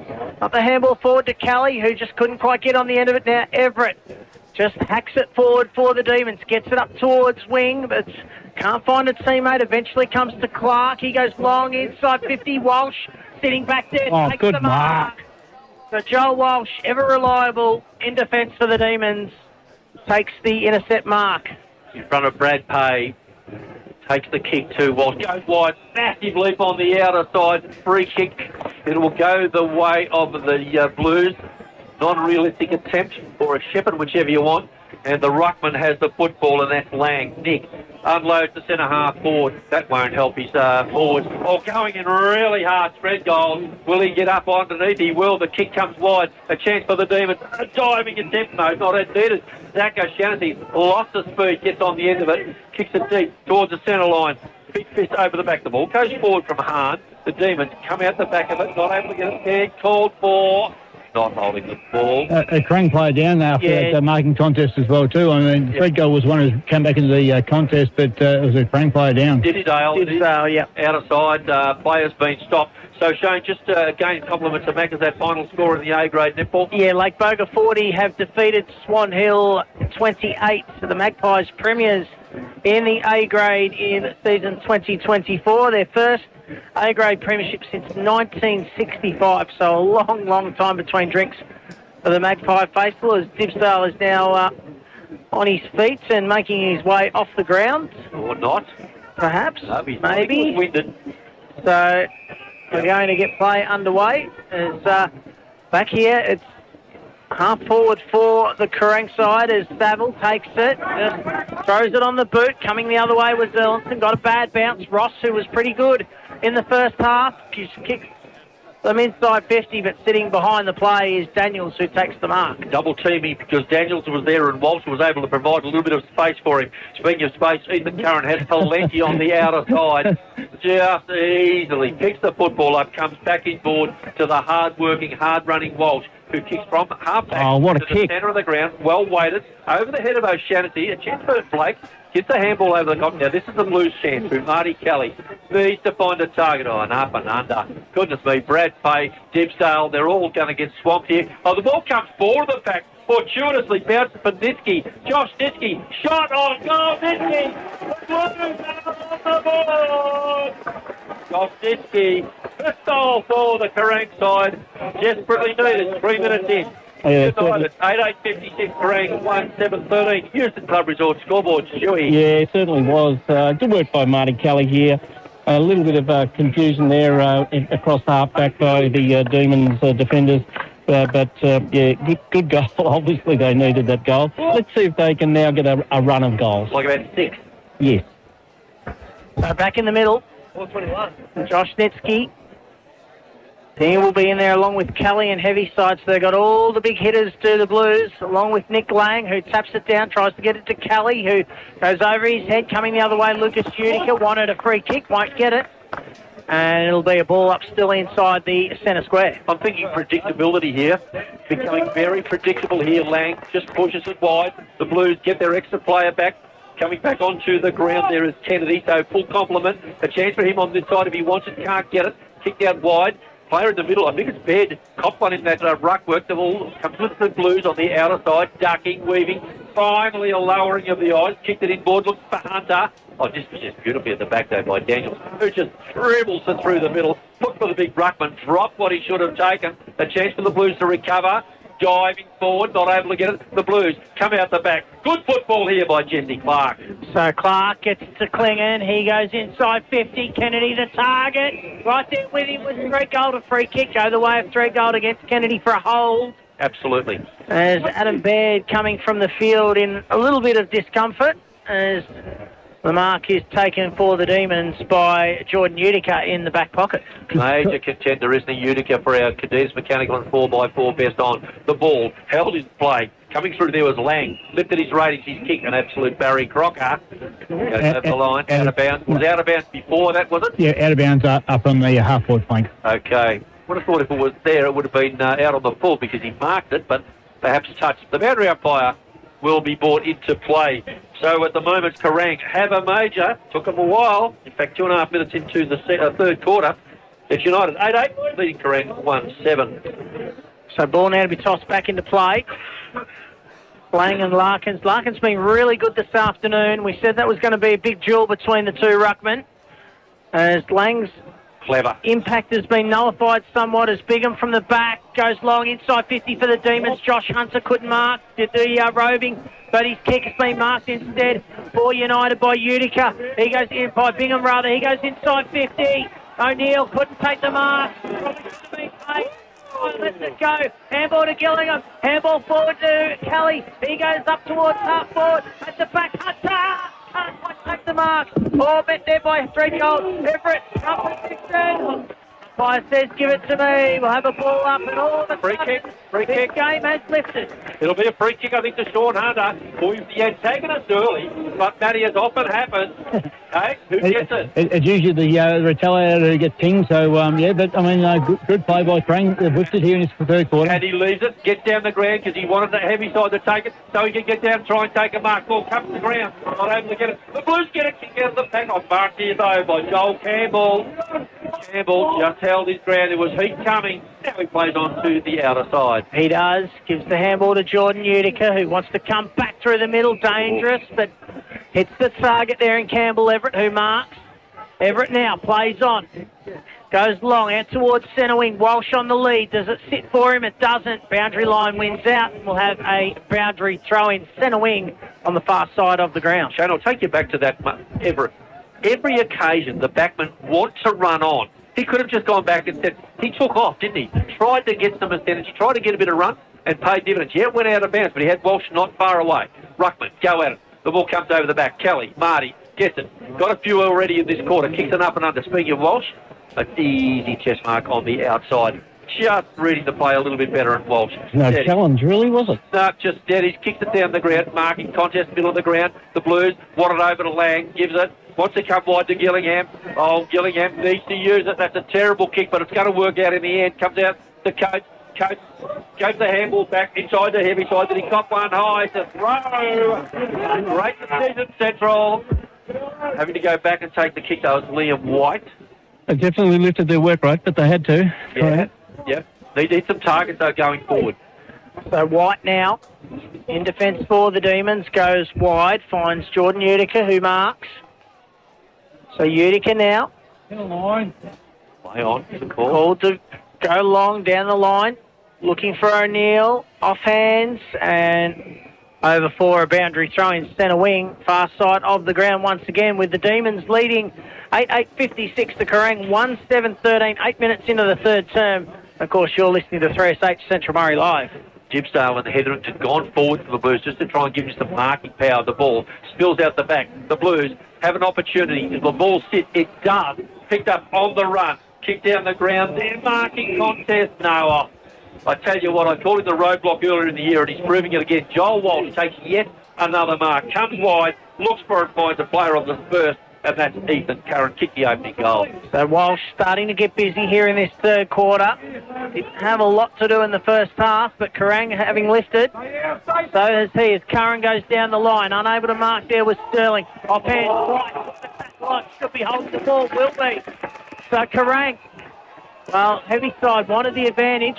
Wasn't paid. Hahn now goes straight away. Long kick inside 50, but it's all United once again. And this was the problem in the first half for Kerang. They just blazed away and wasted it. And Walsh takes it for the Demons and goes wide to Jordan Utica. There's a bloke called Blind Freddie. And we all know he can see that. And the kick goes wide. Again, it's the Demons across half forward. Good football at the back there by Utica. Lucas on this occasion comes inboard, not able to get on the footy. Shocking handball. Put Marty Kelly under all sorts. Comes out the back with Ross. A little up and under kick to the middle of the ground. I'll pay. Did he cop it in the back? He didn't know. Mark taken out of side centre wing. And Jordan Utica, who's been really good today, takes a mark. He does. Inside 50, looking for Grenfell. Couldn't take the mark. Off hands at the back. Riley Daniels put the back. Daniels on the ball.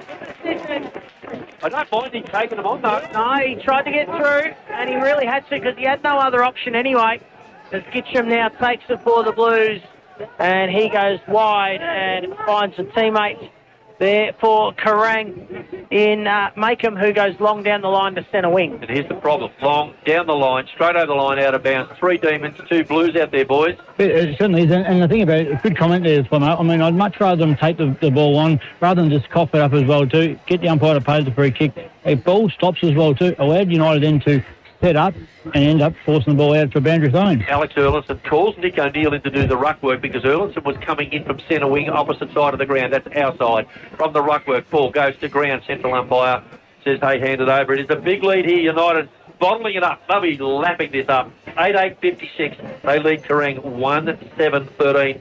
10 gone in this, the third quarter, compliments of Euston Club Resort. Ball now tapped down over the back by Erlinson. Kelly gets it to Lang. Quick kick forward up towards it 50. Going back Daniels. Couldn't take the mark. Off hands. Just a little toe poke forward there by Kennedy. Coming the other way. Doing well with Dibsdale. Got the handball away. The shot on goal though hits the behind post. So it will be out of bounds on the full from Hetherington.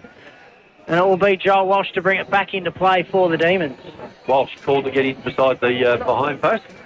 I think he's about a half a step away, but Joel Walsh just taking the full allotment of time. Should come across the ground. Looks for Jaded Sterling. And Sterling allowed to run down the ground. Not covered at all. Takes an easy chest mark. Swings on the left.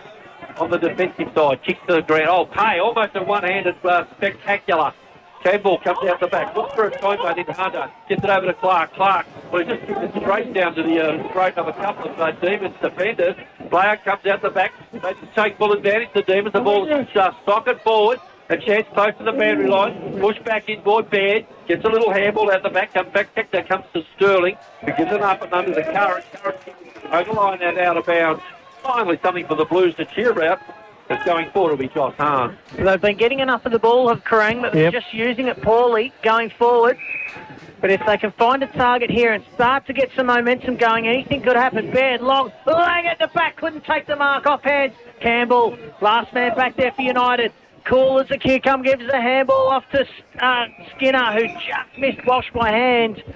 And they've been able to lock it inside their attacking 50, have the Blues. No marking power forward there, Matt. No, that's right. I mean, they controlled the footy for the first 10 minutes of this quarter here, Kerang, but they just can't get a mark down there to kick that goal. 12 and a half minutes into the third quarter, Kerang have 1 goal.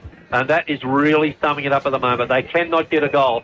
Ruckman, go at it. The ball comes out the back. Players in there, white for the Demons. The ball goes in and under, and again the Demons' defence stands tall. And again, it's just all time ticking away here, Glenn Stewart, as far as the Kerang side are concerned. Yeah, it certainly is. Shane's right. They've had plenty of the footy, but they just haven't been able to convert. They're going nowhere here. The ball goes right back in under as this rolling pack now moves with the central umpire. So Lang and Erlandson. Erlandson just shoves Lang out of the way, takes it, and then throws it on the boot. Good work from the United ruckman in the vicinity of O'Neill, who couldn't take the mark. Jardine had to get the handball away, only as far as Curran. His little handball over the top goes to O'Neill, back to Curran, or tried to get it back to him.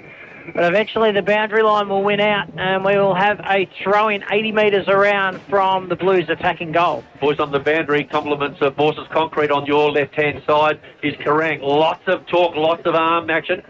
On the other side, the Demons pretty calm. Yeah, they seem pretty composed at the moment. The boys here on the Kerang side have been up and about a bit. Absolutely. Boundary umpire has a second go. We'll give it plenty here. A lot of holding in the contest here by the Demons defence, really making sure the Blues don't get out. Marty Kelly tries to shrug the tackle, given plenty of time, gets it out wide. Bolton grabs the footy, goes to ground, no Pryor.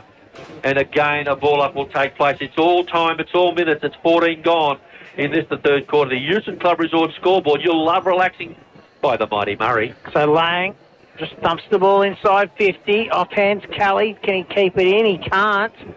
And goes over for yet another stoppage. Been plenty of stoppages here in this third quarter. In fact, there has been for the entire game. And it's all playing into United's hands at the moment, Noel. Absolutely, mate. And good thing we've got the big lights, because the way it's going with these long delays, we could be here for quite a while. As the boundary umpire again has a secondary opportunity. As the Seagulls over near the scoreboard. A heap of them. United 8-8-56, Kerang 1-7-13 on the Seagulls scoreboard. Free kick going the way of the Demons from the ruck work. Yeah, the Rover actually took the ball out of the ruck. The ruckman actually didn't contest it. So the ball now in the hands for United of Erlandson, who goes long out towards centre wing.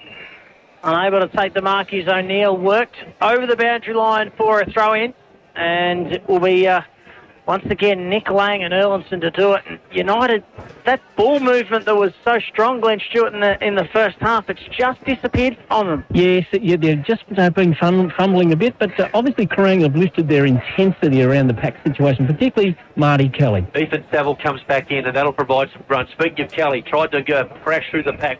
Goes to ground. Right beside him is one of the better players there in Jordan Utica, a big contender for our Caduceus Mechanical and 4x4. Don't forget, we are looking for our Cummins goal of the day and our Swan Hill Hire mark of the day. Well, big moment here as a tackle from Purcell on Jordan Utica, holding the ball. So it'll be a free kick to Purcell, who's 52 metres from home, and a good chase down tackle there from the Kerang veteran, who looks relatively confident. No, decides to pass off, looking for Lang in the pocket, and it's got him. Well weighted. So lovely kick there from Purcell. He wanted someone to present, and eventually Lang was the man. And really, he's the only one that's likely to take a mark inside their attacking 50 at the moment, Kerang. Yes, it certainly is. And the thing is, he's a nervous shot for goal, though, as you remember in the first quarter. Well, we do. He needs to kick this for his team. Lang on its way. Has he put it through? He has. One in a row. Kerang have got the last two. They go to 2-7-19. United 8-8-56. 16 gone into the third term on the Euston Club Resort scoreboard. And you talk about the run and gun of the United, has dropped off this quarter here. Give credit to the Kerang. I mean, they're the ones who've actually been controlling the footy. They've won a lot of the stoppages as well too, where they were beaten in the first half. They've got that bit of control back as well too. What they haven't done though is with all the footy they've had, kick enough goals. They've kicked 2 goals so far. Here they come. In the context of the game, they are 6 goals down.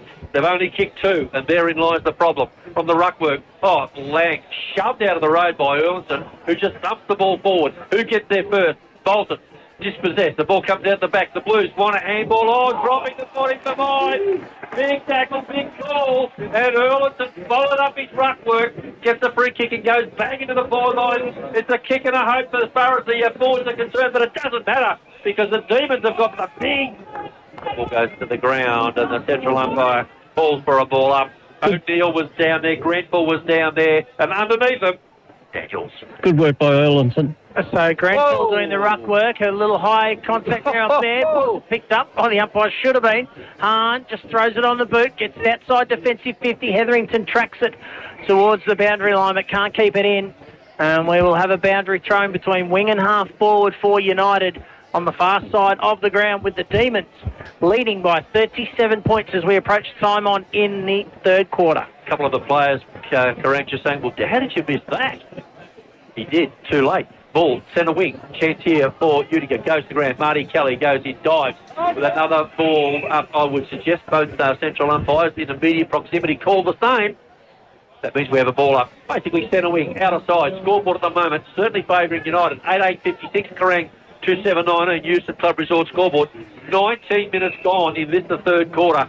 And again, well, basically the game is just falling into the lap of the Demons because another ball up takes place.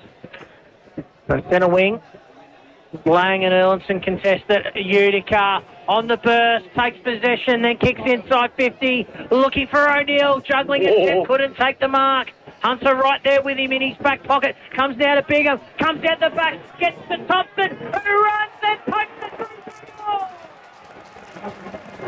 So Thompson, he responds with his second of the day. They go to 9-8-63 United, Kerang 2-7-19. And that is on the Euston Club Resort scoreboard, 19 minutes into the third term. And we talked about the run and gun. That's actually what got that goal there. I mean, good work in the contest there by Jordan Utica. Probably one of the favourites now for the best on ground. Ganina's 4x4 mechanical best on ground. Got the ball out. Contest there by Nick O'Neill. Ball just come out and just outside run by United. End up with a Maxie Thompson goal there. Alex Erlinson just come to the bench here for a quick spell. He's done a tremendous job on Nick Lang in his quarter. He's been fantastic, absolutely fantastic coming into the side. Erlinson, we heard the coach there earlier on saying he was being held back just to make sure he was going to be fit from the ruck work. Well, the Blues had the opportunity through Lang. His handball missed the target.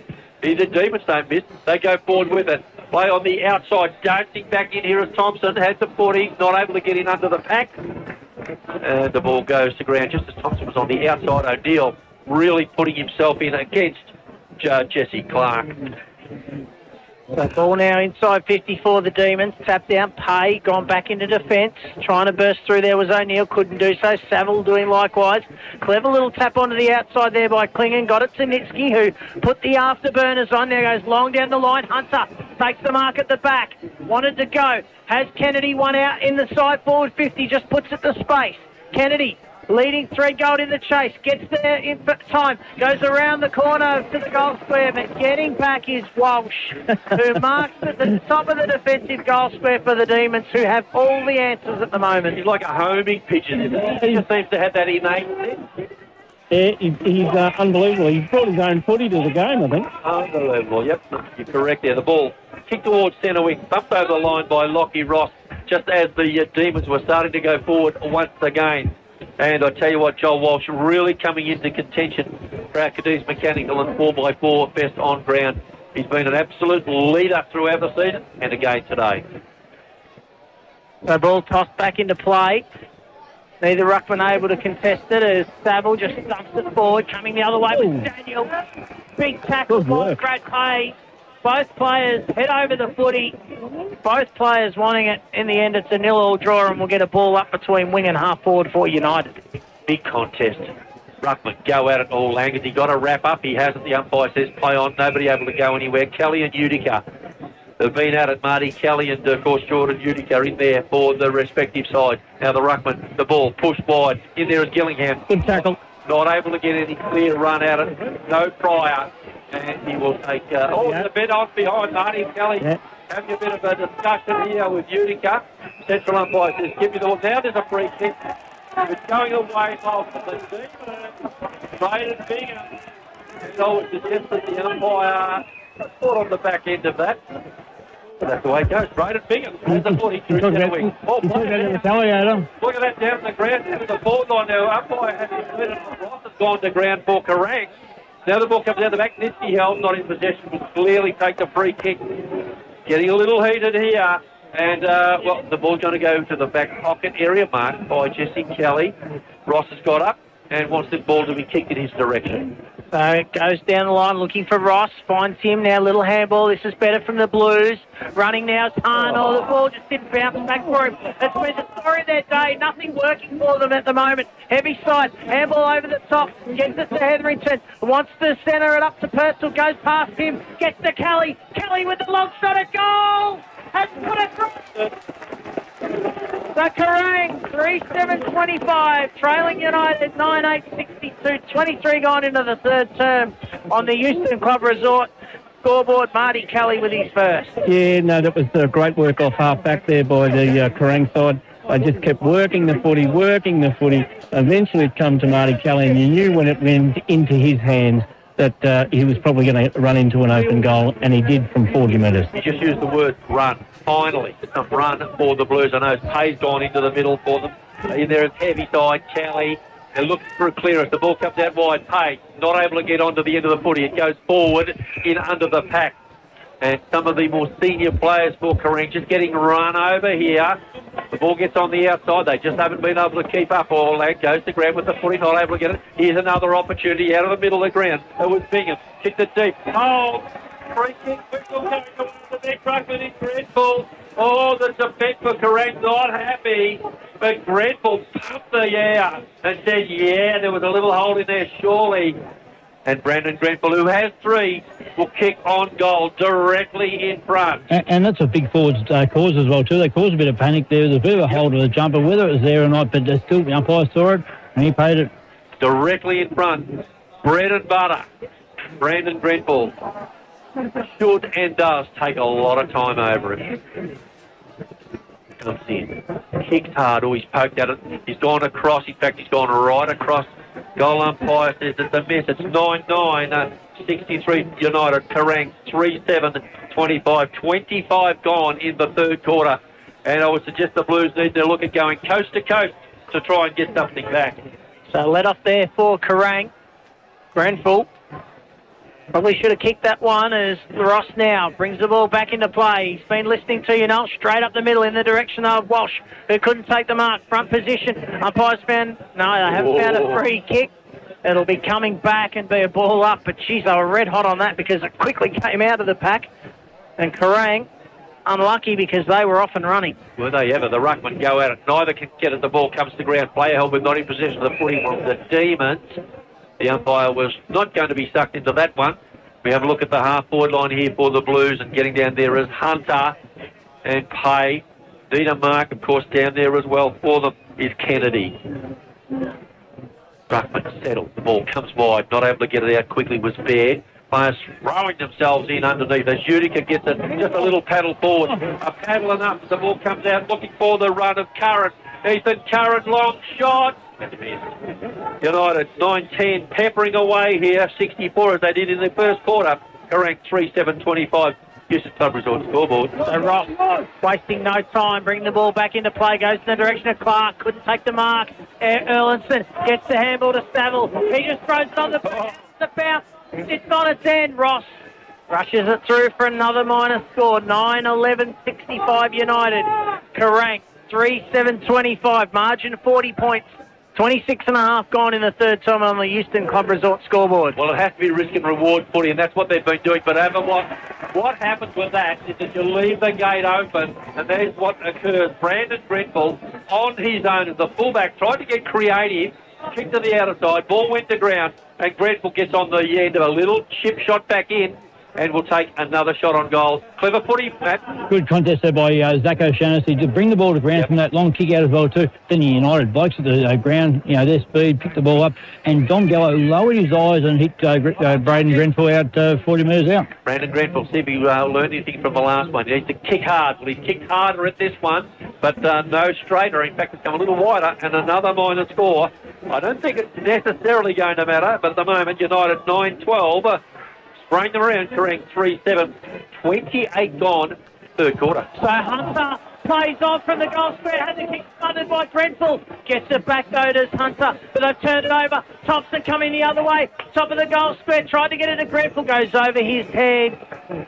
And it's out of bounds for a boundary throw-in, but that was almost the play of the game. Yeah, you talk about Kerang taking the game on. Maybe not like that, though. I mean, you're getting the ball smothered by Brandon Grenfell. United probably unlucky they didn't get the full reward for that smother. Oh, the Demons, wouldn't they love to just rub some salt in with a late goal here. Grenfell, well, he's taken it out of the ruck. Nobody went with him. Goes to ground, though. The central umpire comes around, or a bit of push and shove, player on the ground. Now there's another whistle. Is it a free kick? No, or the umpire wants to. Now he picked one out. It'll go the way of Kerang. And Marty Kelly, I think, this time is going to be the recipient. Kelly wants to come wide. Can't find anybody. Has to go down the centre of the ground. Lovely pick up by Heavyside. Goes inboard. Get rid of it. Niski on the burr. Free kick advantage. Niski's got the footy on the outside. Mark taken on the outside by Hetherington. I was just watching deep. He had Hunter. Now he's going to come across. Oh, my goodness. He wants Lang. Lang has the ball come to ground. Picked off the pack. Shot on goal by Baird. It has registered a minor score. Kerang. Well, he got it at the right end. United, though, 9-12 lead Kerang. That is 66 plays 26. So the ball now to be brought back into play by Corey Daniels. They really needed that one there, Kerang. They need to lock it in their front half now and try to get one more goal before the final break. As Daniels goes long over the back, gets out towards Bolton, but he overruns the ball. Now taken by Hahn. Little handball to nobody. Picked up now by Erlandson. Hahn just struck the satellite and right. Umpire says, no, give it to me. Rodeo there, wasn't It it? was. He lasted the 8 seconds too, Stewie. And we'll get a ball up in the middle of the ground. He can't. We'll leave it at that. Ruckman, go at it. The ball comes down. Soccer out of the ground. Not able to be done. Umpire on the other side of the pack. He's at the wrong side, isn't he? Calls for the ball up, and he has it thrown over the shoulder. And Jordan McNeil says, yeah, mate, you can have it. I was lucky to get away with that. Central umpire can't be long to go. 30 minutes gone in the third quarter.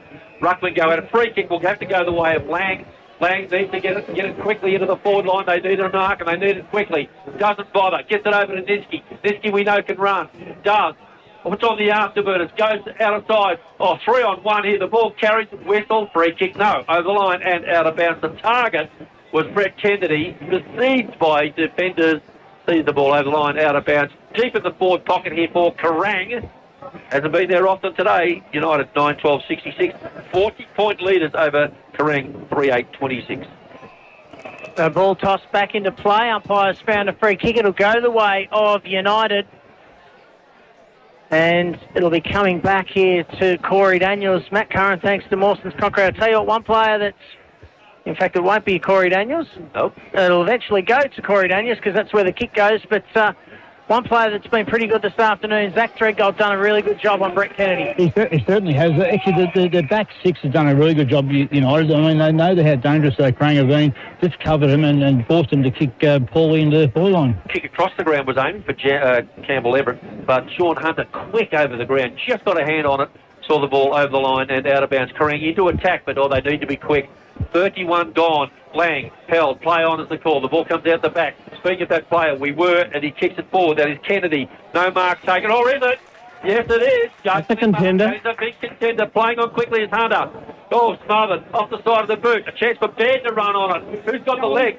Baird hasn't, because the ball's going to sit beautifully for Ethan Curran. Look at it. One. Turns out to take three. For it, he kicked it down into the forward line. Ethan Curran.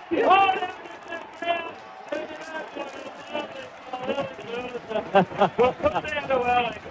Let's go all the way back to Ethan Curran. Scoreboard United 10-12-72 Kerang 3-8-26. And he jumped barrel. Yeah, that was an unbelievable bit of play, coast to coast, off the half-back line. Great 3 bounces, I think he had. Might have even had 4. It felt like it. And then beautiful kick to the big fella in Erlandson. And Erlandson very quickly just played on and dribbled the goal through. And that is the Cummins Swan Hill goal of the day. Probably not for the effort of Alex Erlandson, but for the one of Ethan Curran. And that should just about do it for United. You would think now the clearance going the way of Bigham, throws it on the boot. Mark taken by Ryan, but you can hear the siren in the background, and it is the Demons by 46 points at the final change. For all their efforts and endeavours there, the Kerang side kicked 3 goals, 1 in that quarter. They pegged the margin back by just 3 points. Massive term here because the United side kicked 2 goals, 4. Lots of forward footy for the Demons. 10 goals, 12 are United. Kerang 3 goals, 8. 46-point lead coming into the final quarter. That's on the Euston Club Resort scoreboard. We'll take this break and we'll be back with the finale of the 2024 season. 3SH, Central Murray Live. Sid Wilson Auto Electric scoreboard at 3/4 time. The 2024 Grand Final. Swan Hill Recreation Reserve sees United 10 goals, 12, 72. 46-point leaders over Kerang, who are just 3 goals, 8. I certainly didn't pick United. I certainly wouldn't have picked the margin. At this stage, some 46 points. Matty Curran compliments of more concrete. Yeah, thanks, Noel. I was out at the Kerang huddle there, and as you imagine, the Tory coach was really imploring their players just to, not to give up. Who knows what could happen in the last quarter. He said in that they probably won 20 minutes of that quarter as well too. Just didn't get reward. He just said never give up, never lay down. Stewie? Yeah, Norris, Murph, they were pretty excited in there. He was very happy with their commitment and the work rate that they had done, although he did say we dropped off with our pressure in the first 15 minutes of that quarter. The mids, you've got to take ownership. It'll be Nixie and Kelly that'll bring them back into the game. Don't let them out, and we can win it from here. Well, it's a long way back. 46 points. They were 49 down at half-time, but gee, a lot of the damage was done early. Shane, 28 points at quarter time. And it realistically, 4 goals, 6.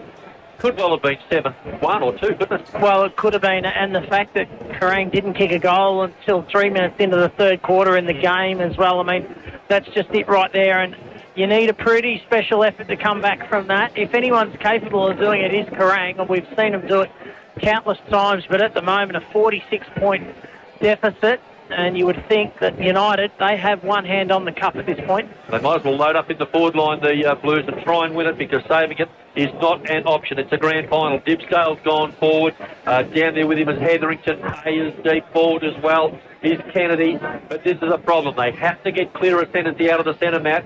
Yeah, they certainly do. And it's all good not to load up there. But Lang and Kelly, Nitschke in the middle there, they've got to take control. Fourth quarter, compliments of Sid Wilson Auto Electric scoreboard, and we are underway. So Lang with the tap down, but overrunning the ball there was Lucas Utica, taken there by Klingon. He runs to 60 out. He loads up, pumps it long to the goal square. Offline though, and through for in fact, it's out of bounds. So it will be, how was that? Out on the full? Out on the full, yep. Really? Okay, wow.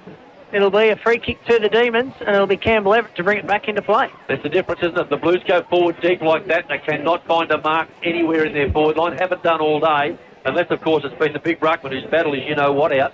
And it's been Lang who has kicked a goal and missed another. But just not able to get on the end of it. Hunter was the one who was kicked in the vicinity of. Kelly in under as the ball comes forward. Not able to pick it up there with Klingon. Again, a whistle on play. The Demons will be delighted. On 2 fronts here, Matt Curran. The ball's on the outer side and the time's ticking. Oh, exactly right. And that's what they just need to do. They need to control the contest here just by around the stoppages.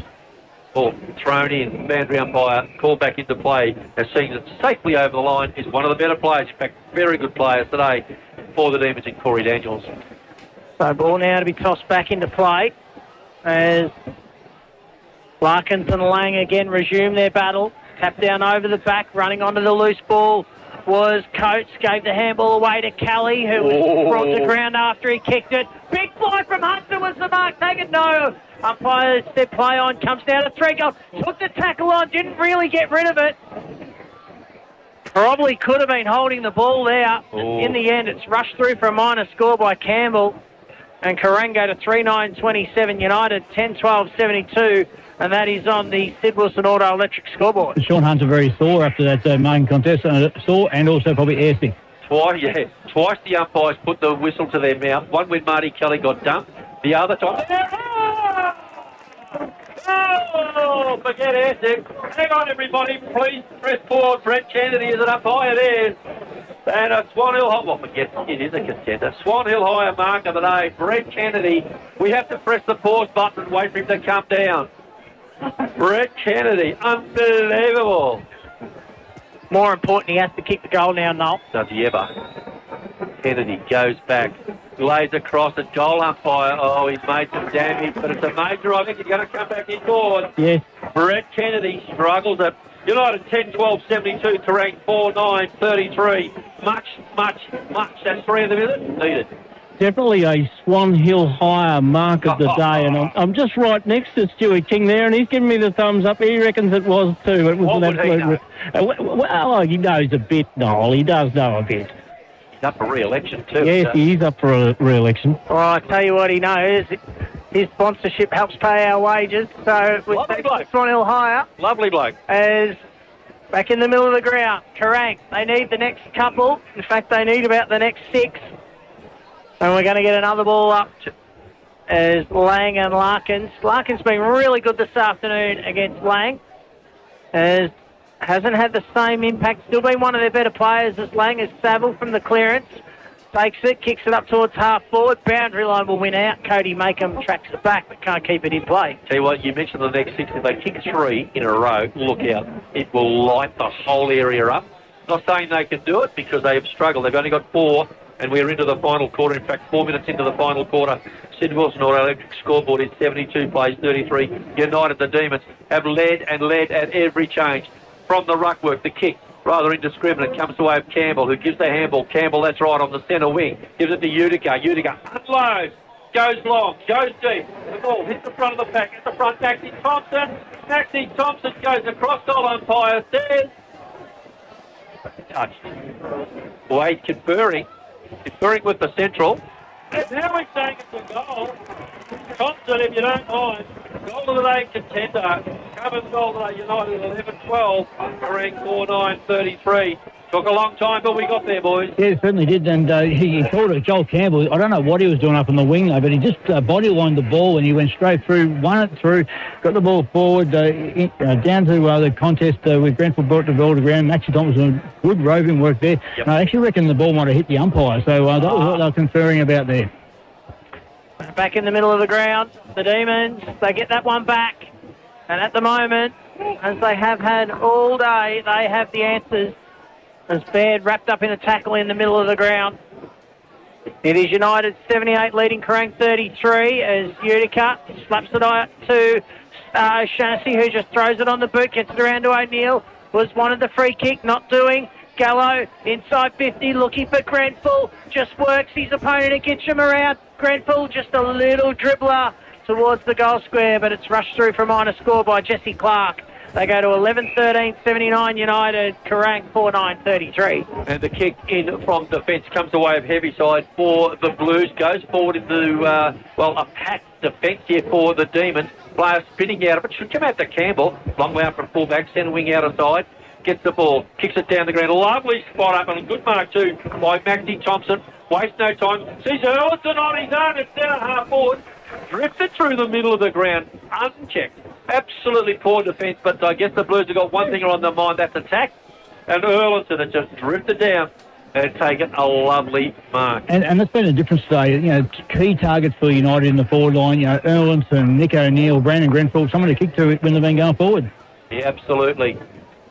The kick, let's see if it goes on goal or not. Long shot by Erlandson. Has fallen short, and the big ruckman, Nick Lang, has taken a mark. Lowers the eyes, looks down the ground, finds a teammate in bed. Adam wants to go the handball, gives it over. The Blues need to find some connection. Can't do it because getting back through the middle, if you don't mind, here's Erlandson. Got a handball away. The ball comes to ground, and Erlandson busting his back. I was going to say, and I did. Goes in. Well, what an effort by the old fella there, and I'll call him old because he's battled away, hasn't he, Matty? Yeah, certainly, and that was a good effort there. 3 efforts there. He broke the tackle, followed up, took another tackle as well too. Good work by Alex. So Lang just taps it down to his toes. Bursting through was Klingon, left it behind. Heaviside got the handball away to Gillingham, who gets it away to Lang. Lang now needs to give it inboard, does to Klingon. He can give it to Baird, ignores that, goes long inside 50. It's something short of Kennedy. In the end, Ross couldn't mark. Probably the poor option in the end.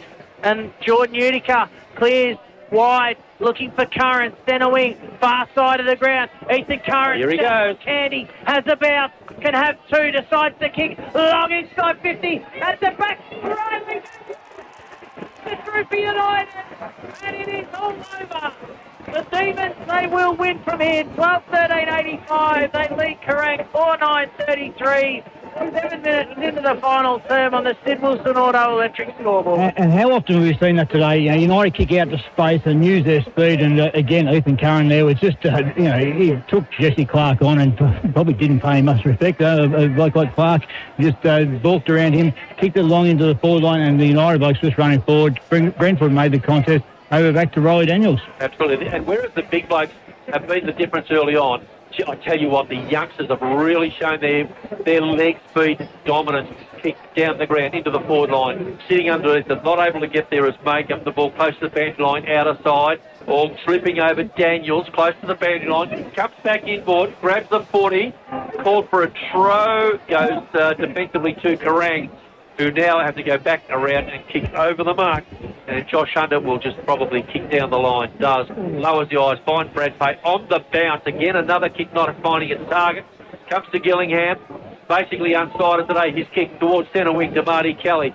Gives him all sorts of grief because right beside him is Corey Daniels, who gets around Kelly. Has a little look back. Gives a handball in by to Hand, and Josh Hand has an opportunity to go forward. He does. Kennedy wants it back in the goal square. That's the direction he headed. But Joel Walsh takes the mark, and Brad Tay and Tom Hetherington are absolutely filthy. 35 metres out, straight in front of goal. They had 20 metres all on their own and were ignored. And in the end, Walsh takes yet another mark. That is just staggering that they... Did he not see them? Clearly not. The ball on the outer side for the Demons. Taking plenty of time with it out there. Liam White kicks down the ground. A number of Blues here. So sharked in though by Utica, who was brilliant early. The ball comes out the back to Baird. Baird goes inboard, looks for and finds Pay. Well, Pay's first thoughts are a handball, then comes inboard, finds Dibsdale on the burst. Dibsdale goes to the forward pocket area. Oh, gee, said his teammate a task down there. He's way out in front of Kennedy. But he's got numbers. He's got two to beat here, Kennedy. Probably does a good job in there just to try and hold it in. But Lucas Utica comes back, gets the handball over the top to Joel Campbell, who kicks the centre wing. Jesse Clark elevate. Oh, it's a hold. I would suggest the ball beat a Maxine Thompson. Jesse Clark Thompson kicked 3 goals. Has an option to go in towards the centre of the ground. Finds a teammate in Corey Daniels, who, to be quite frank, didn't want it, but got on the end of it. The ball goes wide. Here go the Demons. So Curran now inside 50. Grenfell at his toes, couldn't pick it up. Walsh does in there. Oh, he might as well. He might as well. No. He can do everything else but finish. Yeah. 12-14, 86 United. Kerang 4-9-33. 10 minutes into the final quarter on the Sid Wilson Auto Electric scoreboard. Come on, you blokes, get down to Murph and say, put him at half forward or full forward or somewhere. We want him to kick a goal. Speaking of kicking, the ball has gone over line and out of bounds. Kerang cannot take a trick. And Nick O'Neill, one of the bigs for the Demons forward line, gets the ball. Kicks it in long, mark taken. Good use of the body now. There's a Shepherd out, but I think Daniels is going to be paid the mark here. Yeah, it looks as though he is going to be paid. He's got the 40 under his arm and he's not giving it away, I can tell you that. Riley Daniels. Got one out there, got another one watching. That's his brothers. And Riley Daniels, who's kicked one. His father's just behind us. And has an opportunity to kick another. Riley Daniels taking all of his allotted time. I'll wait to see. He kicks it. Anything could happen. Can he do a backflip, Riley? Kick on goal. Well, thankfully we won't need to find out. He has missed it to the outer side. United 12-15, 27 scoring shots to just 13. 87 plays 33. Sid Wilson Auto Electric scoreboard, 11.5 gone. Just repeating around the grounds for Macca Swan Hill Lake Boga, A-grade premiers this afternoon after defeating Swan Hill 40 goals to 28 in the netball. There's Brad Pay now to bring it back into play for the Blues. He goes long outside 50. Mark taken there by Baird. That's the Swan Hill higher mark as a contender. Won't be the winner. No. It's the contender.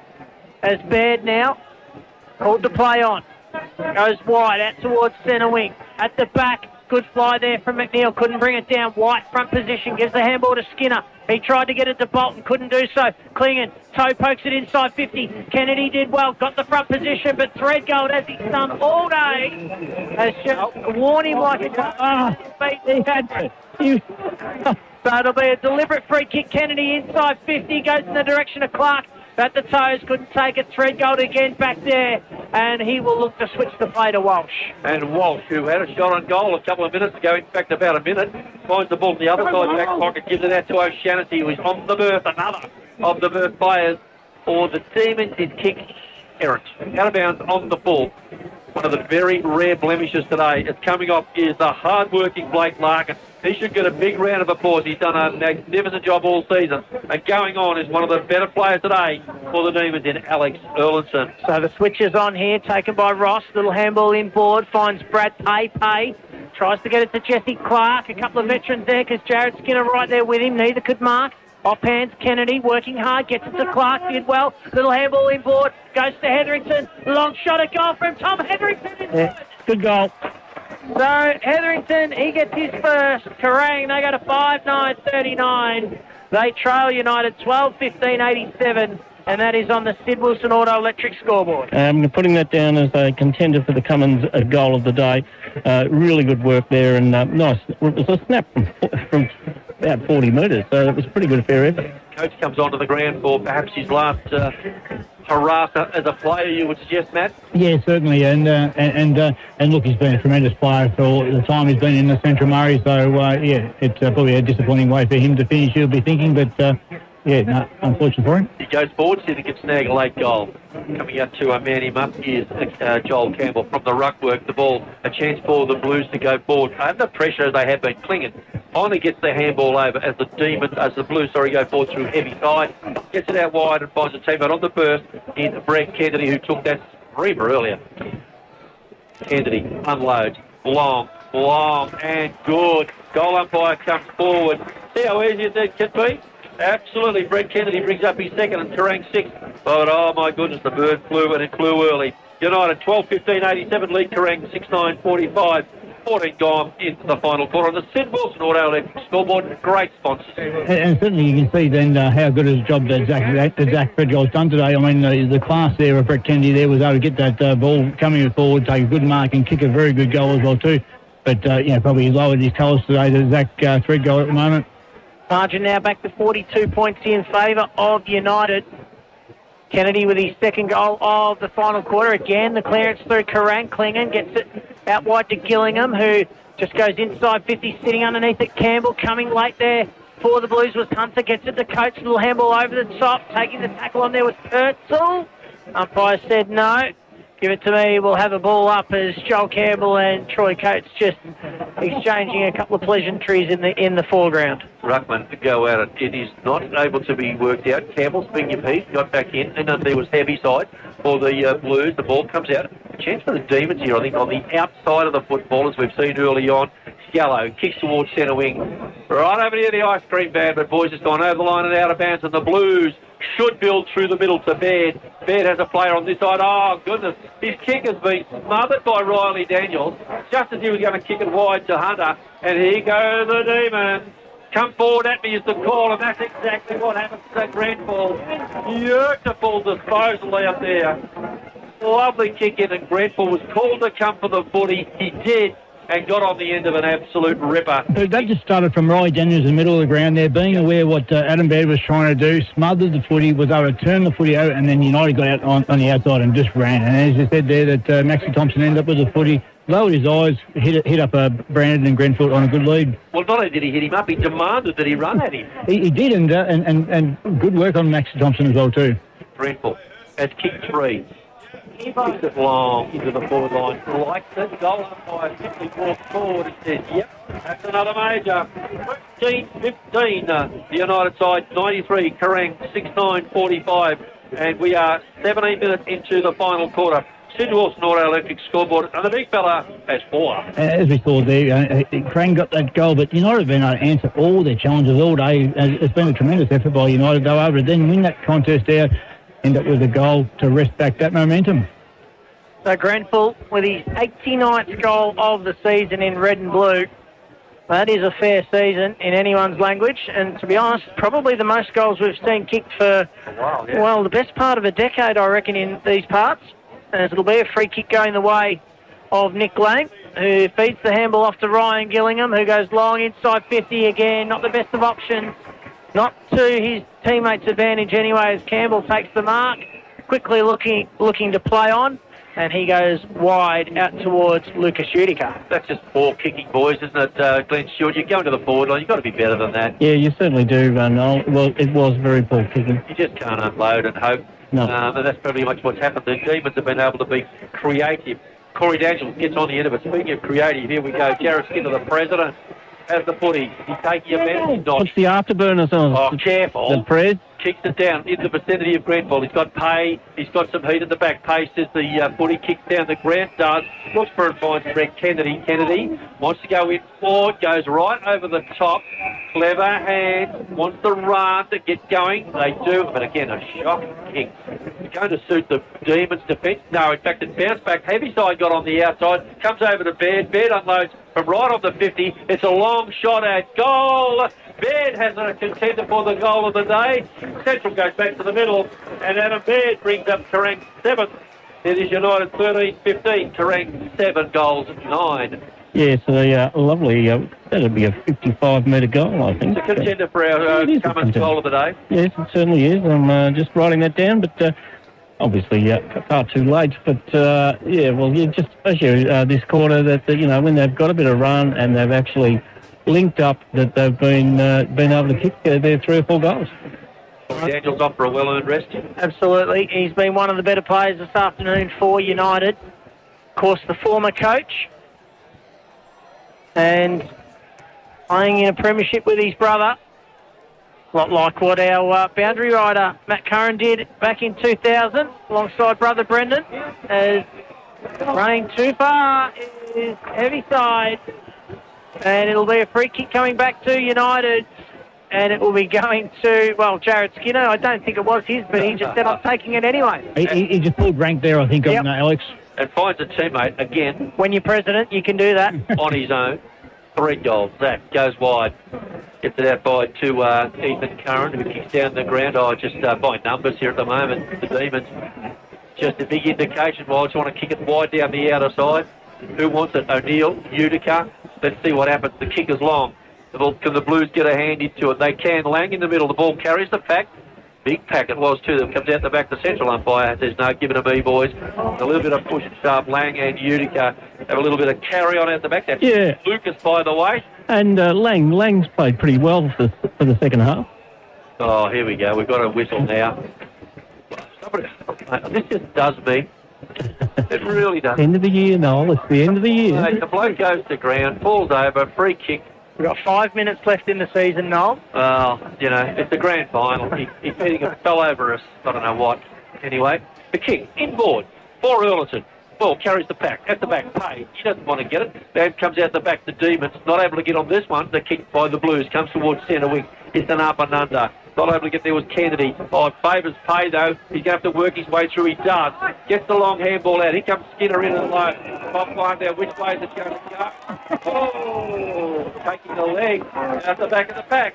Goes Tyson. Klinger. So Klinger now has the bounce. Needs to feed the handball over the top. Does to Ross. Clever from Ross. Got it to Baird. Runs to 45. Baird, and shot is offline. So good passage of play there for Kerang. All too little too late, especially missing at the end. 7-10-52 Kerang. United 13-15-93. 21 minutes gone. We are into red time in the final quarter. The last quarter for season 2024. Look where Joel Walsh is heading. Outer side, wing. Let's see what happens here. Ball, in fact, he's gone short this time, Corey Daniels. The Walsh is on his hands and knees at centre-half forward. I think he's just exhausted. The kick this time comes back to Daniels. Corey kicks to the outer side. Diving attempt at a mark taken. Outer side by Lockie Ross. Very close to the boundary, so it was called a mark. Kicks it into the forward line. Coming across there is Hetherington. Got the footy. Kicked it into the forward line. Campbell comes back across for the Demons. Oh, he's been good over a long period of time, hasn't he? Just reads the ball so well. Goes wide with his kick, does Joel. In fact, so wide. Goes over the line and out of bounds. O'Neill was the target. but the ball will be coming back. So 22 minutes gone in the final term. Kerang through Baird. Long kick inside 50. Kick in Hope. Sitting back was Walsh. Dibsdale did well to get a spoil to the ball. Off hands now Sterling. Running with it. Gets it to Utica. Utica wanted the boundary line. Found it. And we will have a boundary thrown in front of the scoreboard, which reads 9-9 West United leading by 41 points. Late stages in the final term. The gargling noise our listeners can hear in the background, the United supporters clearing their throats ready. They will be singing and singing long and hard. Out of the back half, here they come. Quick hands over the top to O'Shaughnessy. Has the footy in front. Will he be stopped? No, he won't. Great play by the youngster. Just moves through the pack like nobody's business. Kicks it along into the forward line. Oh, Daniel goes to the ground. Holds the footy. Comes in. Kicks the running goal. Oh, is he going to do the yes. Goes down to that. Congratulating. Another goal goes on the ball. The Demons 14-15. Kerang 7-10. And across the other side, Brandon Grenfell wins the ground. He is up on his feet. But celebration time. But that was just, again, a reflection of United play. I mean, they got it down the outside wing there. Zach O'Shaughnessy was tough at the contest, kept his feet, and then just used his space to get it out of the contest. How good. Was able to get it down to a big target down forward, who then made a contest.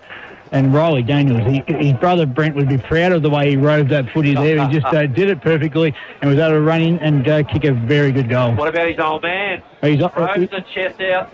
His old man did better than that.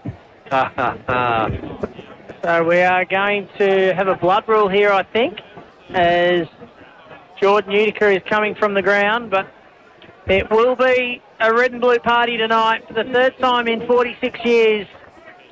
Since their amalgamation, the Demons, they will be the senior premiers. As Jared Skinner comes on to replace Utica. So we're about ready to get underway. 24 minutes gone in this final term. Off hands now as Saville takes it, just thumps it up towards half forward. Curran and Clark. Curran wins the chase, gets around Clark. Runs to 50, centering ball, getting back Jardine. Good mark in defence, top of the goal square. Called to play on, comes out wide quickly towards Baird, but Skinner takes the mark. Leading back, running with the flight. He's marked 45 from home. He'll have to kick from outside 50 on about a 45-degree angle. But he'll take all of his time, soak it up, and look to kick United's 15th goal of the afternoon. Once again, Curran took on Clark and won. So Skinner loads up, goes into the pocket, fly from behind, unable to mark, off hands through for a minor score. United 14-16, 100. They've cracked the ton to Kerang 7-10-52 on the Sid Wilson Auto Electric scoreboard. 25-minute mark, the Blues come in with the kick, but it's going to come out the back of the cane. Little handball, he might hit the double. This one's smothered. Now there's a whistle. Hold. It goes away. Let's see, you're right, Shane, it might. In fact, the umpire is going for a card. Marty Kelly off the ground. So what happened there was Larkins came in to remonstrate with Kelly. Kelly remonstrated back. Got him a little bit high, did Kelly, and he's been given a yellow card. And he will spend the rest of the season on the sidelines, as you can hear the supporters in the background giving the Bronx cheers, as Ethan Saville will receive the 50-metre penalty, and he will come all the way to the goal line. Absolutely all the way to the goal line. Marty Kelly comes off, and Utica about to come back on. The brothers embrace on the interchange. Saville goes up, kicked it over to the Tinder Recreation Reserve. Ethan Saville gets his first goal for the afternoon, but he's been a workhorse all season. 15 goals, 16 United. They lead Kerang. They've smashed them. 7 goals, 10, 52, 27 gone. That's on the Sid Wilson Auto Electric scoreboard. And a bit of reward there for Ethan Saville. He's been one of the players for United who's been at that contest as well too. We thought before the game that the contest would be where Kerang had the ascendancy. Him, Blake Larkins as well too. Jordan Utica worked really well in there, halved that contest and allowed the ball to get out the outside for the United side, who have then just been just too quick for Kerang all day as well too. You go back to that just before that play there as well too.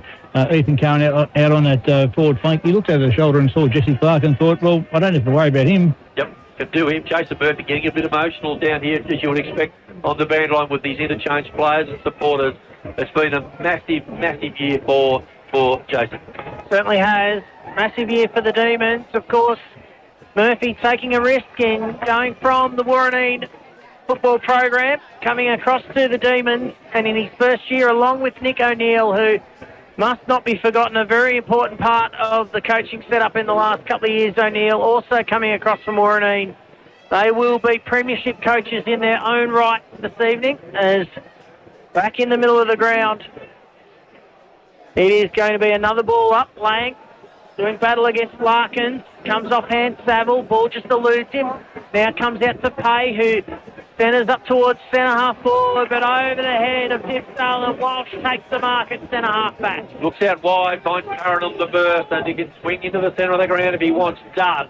Comes to centre half forward, player on the end, able to take the mark, but now swings out wide. He's clinging, but sells himself into trouble. Gillingham may get him out because he's got the 40 on the handball. Ryan Gillingham, his last couple of kicks into the forward line have been pretty ordinary, but this one probably no better. It's going to ground underneath the pack. There was McNeil. Jordan, the Demons have got numbers. The President's got it on the outside, wants the handball. Will he give it? He won't. It comes over to O'Neill. Just didn't quite get there, but O'Neill's got some support. The ball comes out the back, spinning beautifully. It's being a beat kick that's going to be taken away from him by Baird. He does. Baird takes it, little handball to Pay, gives it to Lang, can go wide to Clark if he wants to. Decides to go to Gillingham by hand, who eventually passes out towards Clark, who now comes back through the middle, finds heavy side, goes back over the mark. Where's Walsh? Wants to feed the handball off. No. Decides to go long. Inside 50. Well, it won't be Walsh, but it will be Sterling. And I tell you what, United, they can raffle it down there tonight, because it has been a really strong performance from their back six this afternoon. Absolutely demolished any forward moves by Kerang. Physically and morally, they have taken them apart here, and the mark has been taken by Gallo on the outer side. Demon supporters, wherever you are that are listening in, rejoice. This is one for the ages. Not only have you won a grand final in what has been, I think, a really stellar year, you've done it in very, very fine fashion.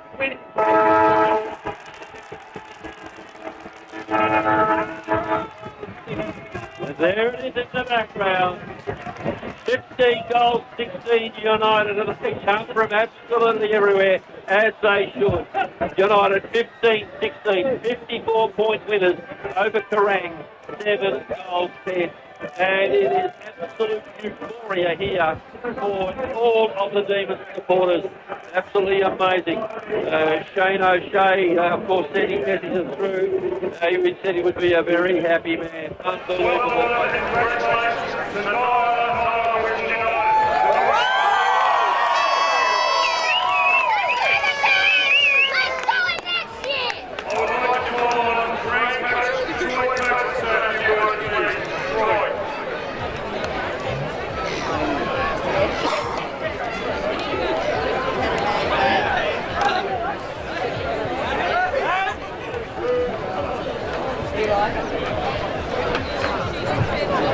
Firstly,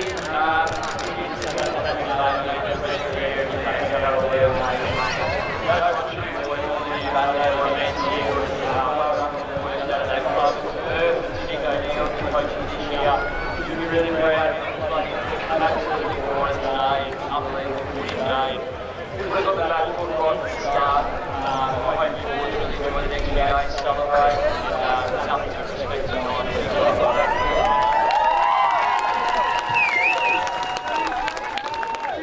Our boys, look, regardless of the result, I couldn't be prouder of the group that we've been here for a long time. And I love every player. We've been through a lot of it, but I'm sure we'll get around each other, each other, make them stick into it, and make sure we get things right. And couldn't make it happen when we organised that today, but we'll move on to next year. Thank you very much for coming today. Thanks to the league for a good show.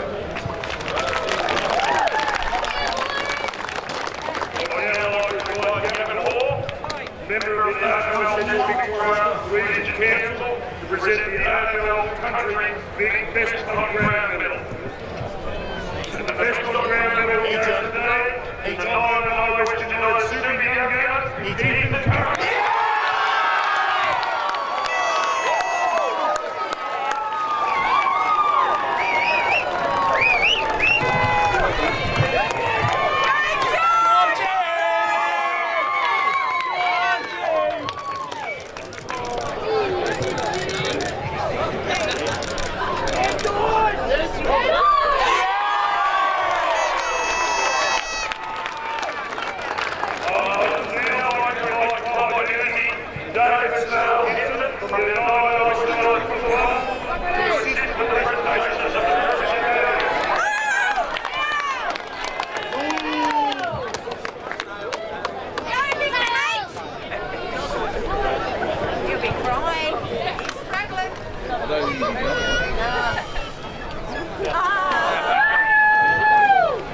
First of all, I'd like to thank the Federation to the Kerang Football Club.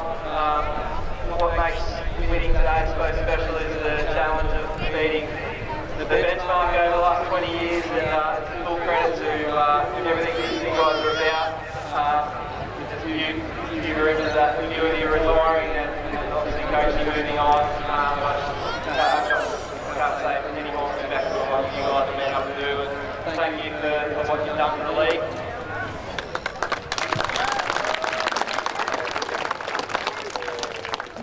Our boys, we come together in November. We had a dream and we went and got it. We could be proud of you. We're just so happy for you. You've worked so hard, you've come through.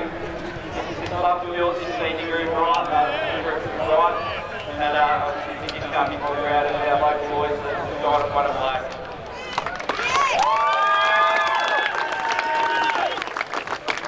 Lastly, the 23rd jumper that we've been bringing along with us the whole ride in this final series. I'm just so happy for this club. It's been a while, and we're going to make the most of it over the next few days.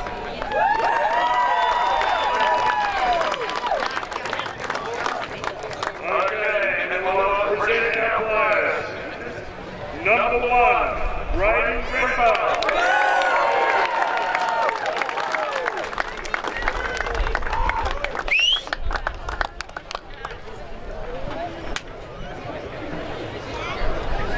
Number 5, Dominic Bomber.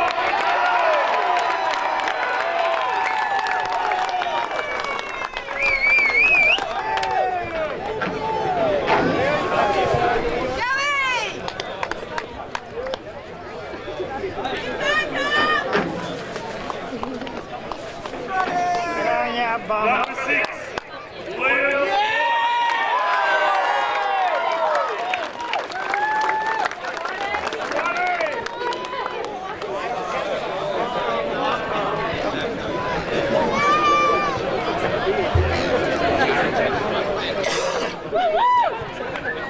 Number 9, Corey Daniel.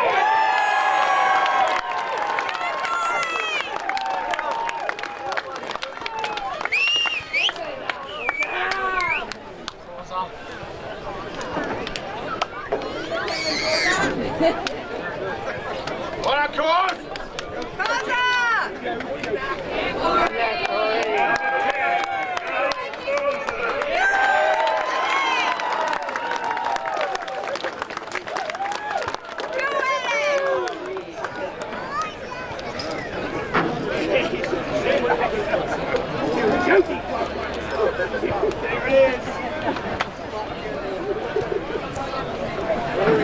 Number 11, Zach.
Number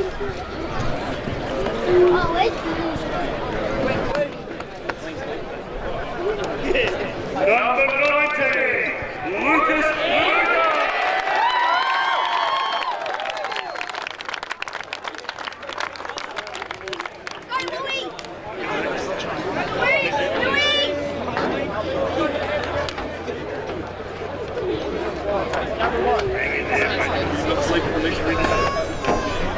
Number 20, Charlie Bolton.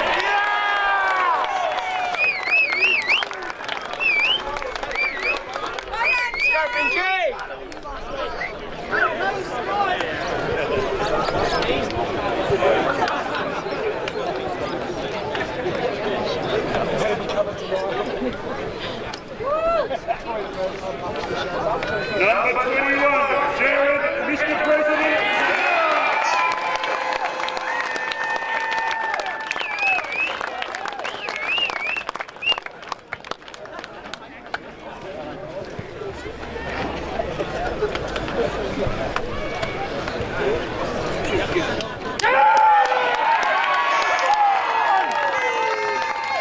Number 22, Brayden Bigger.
And number 4, Joel Walsh.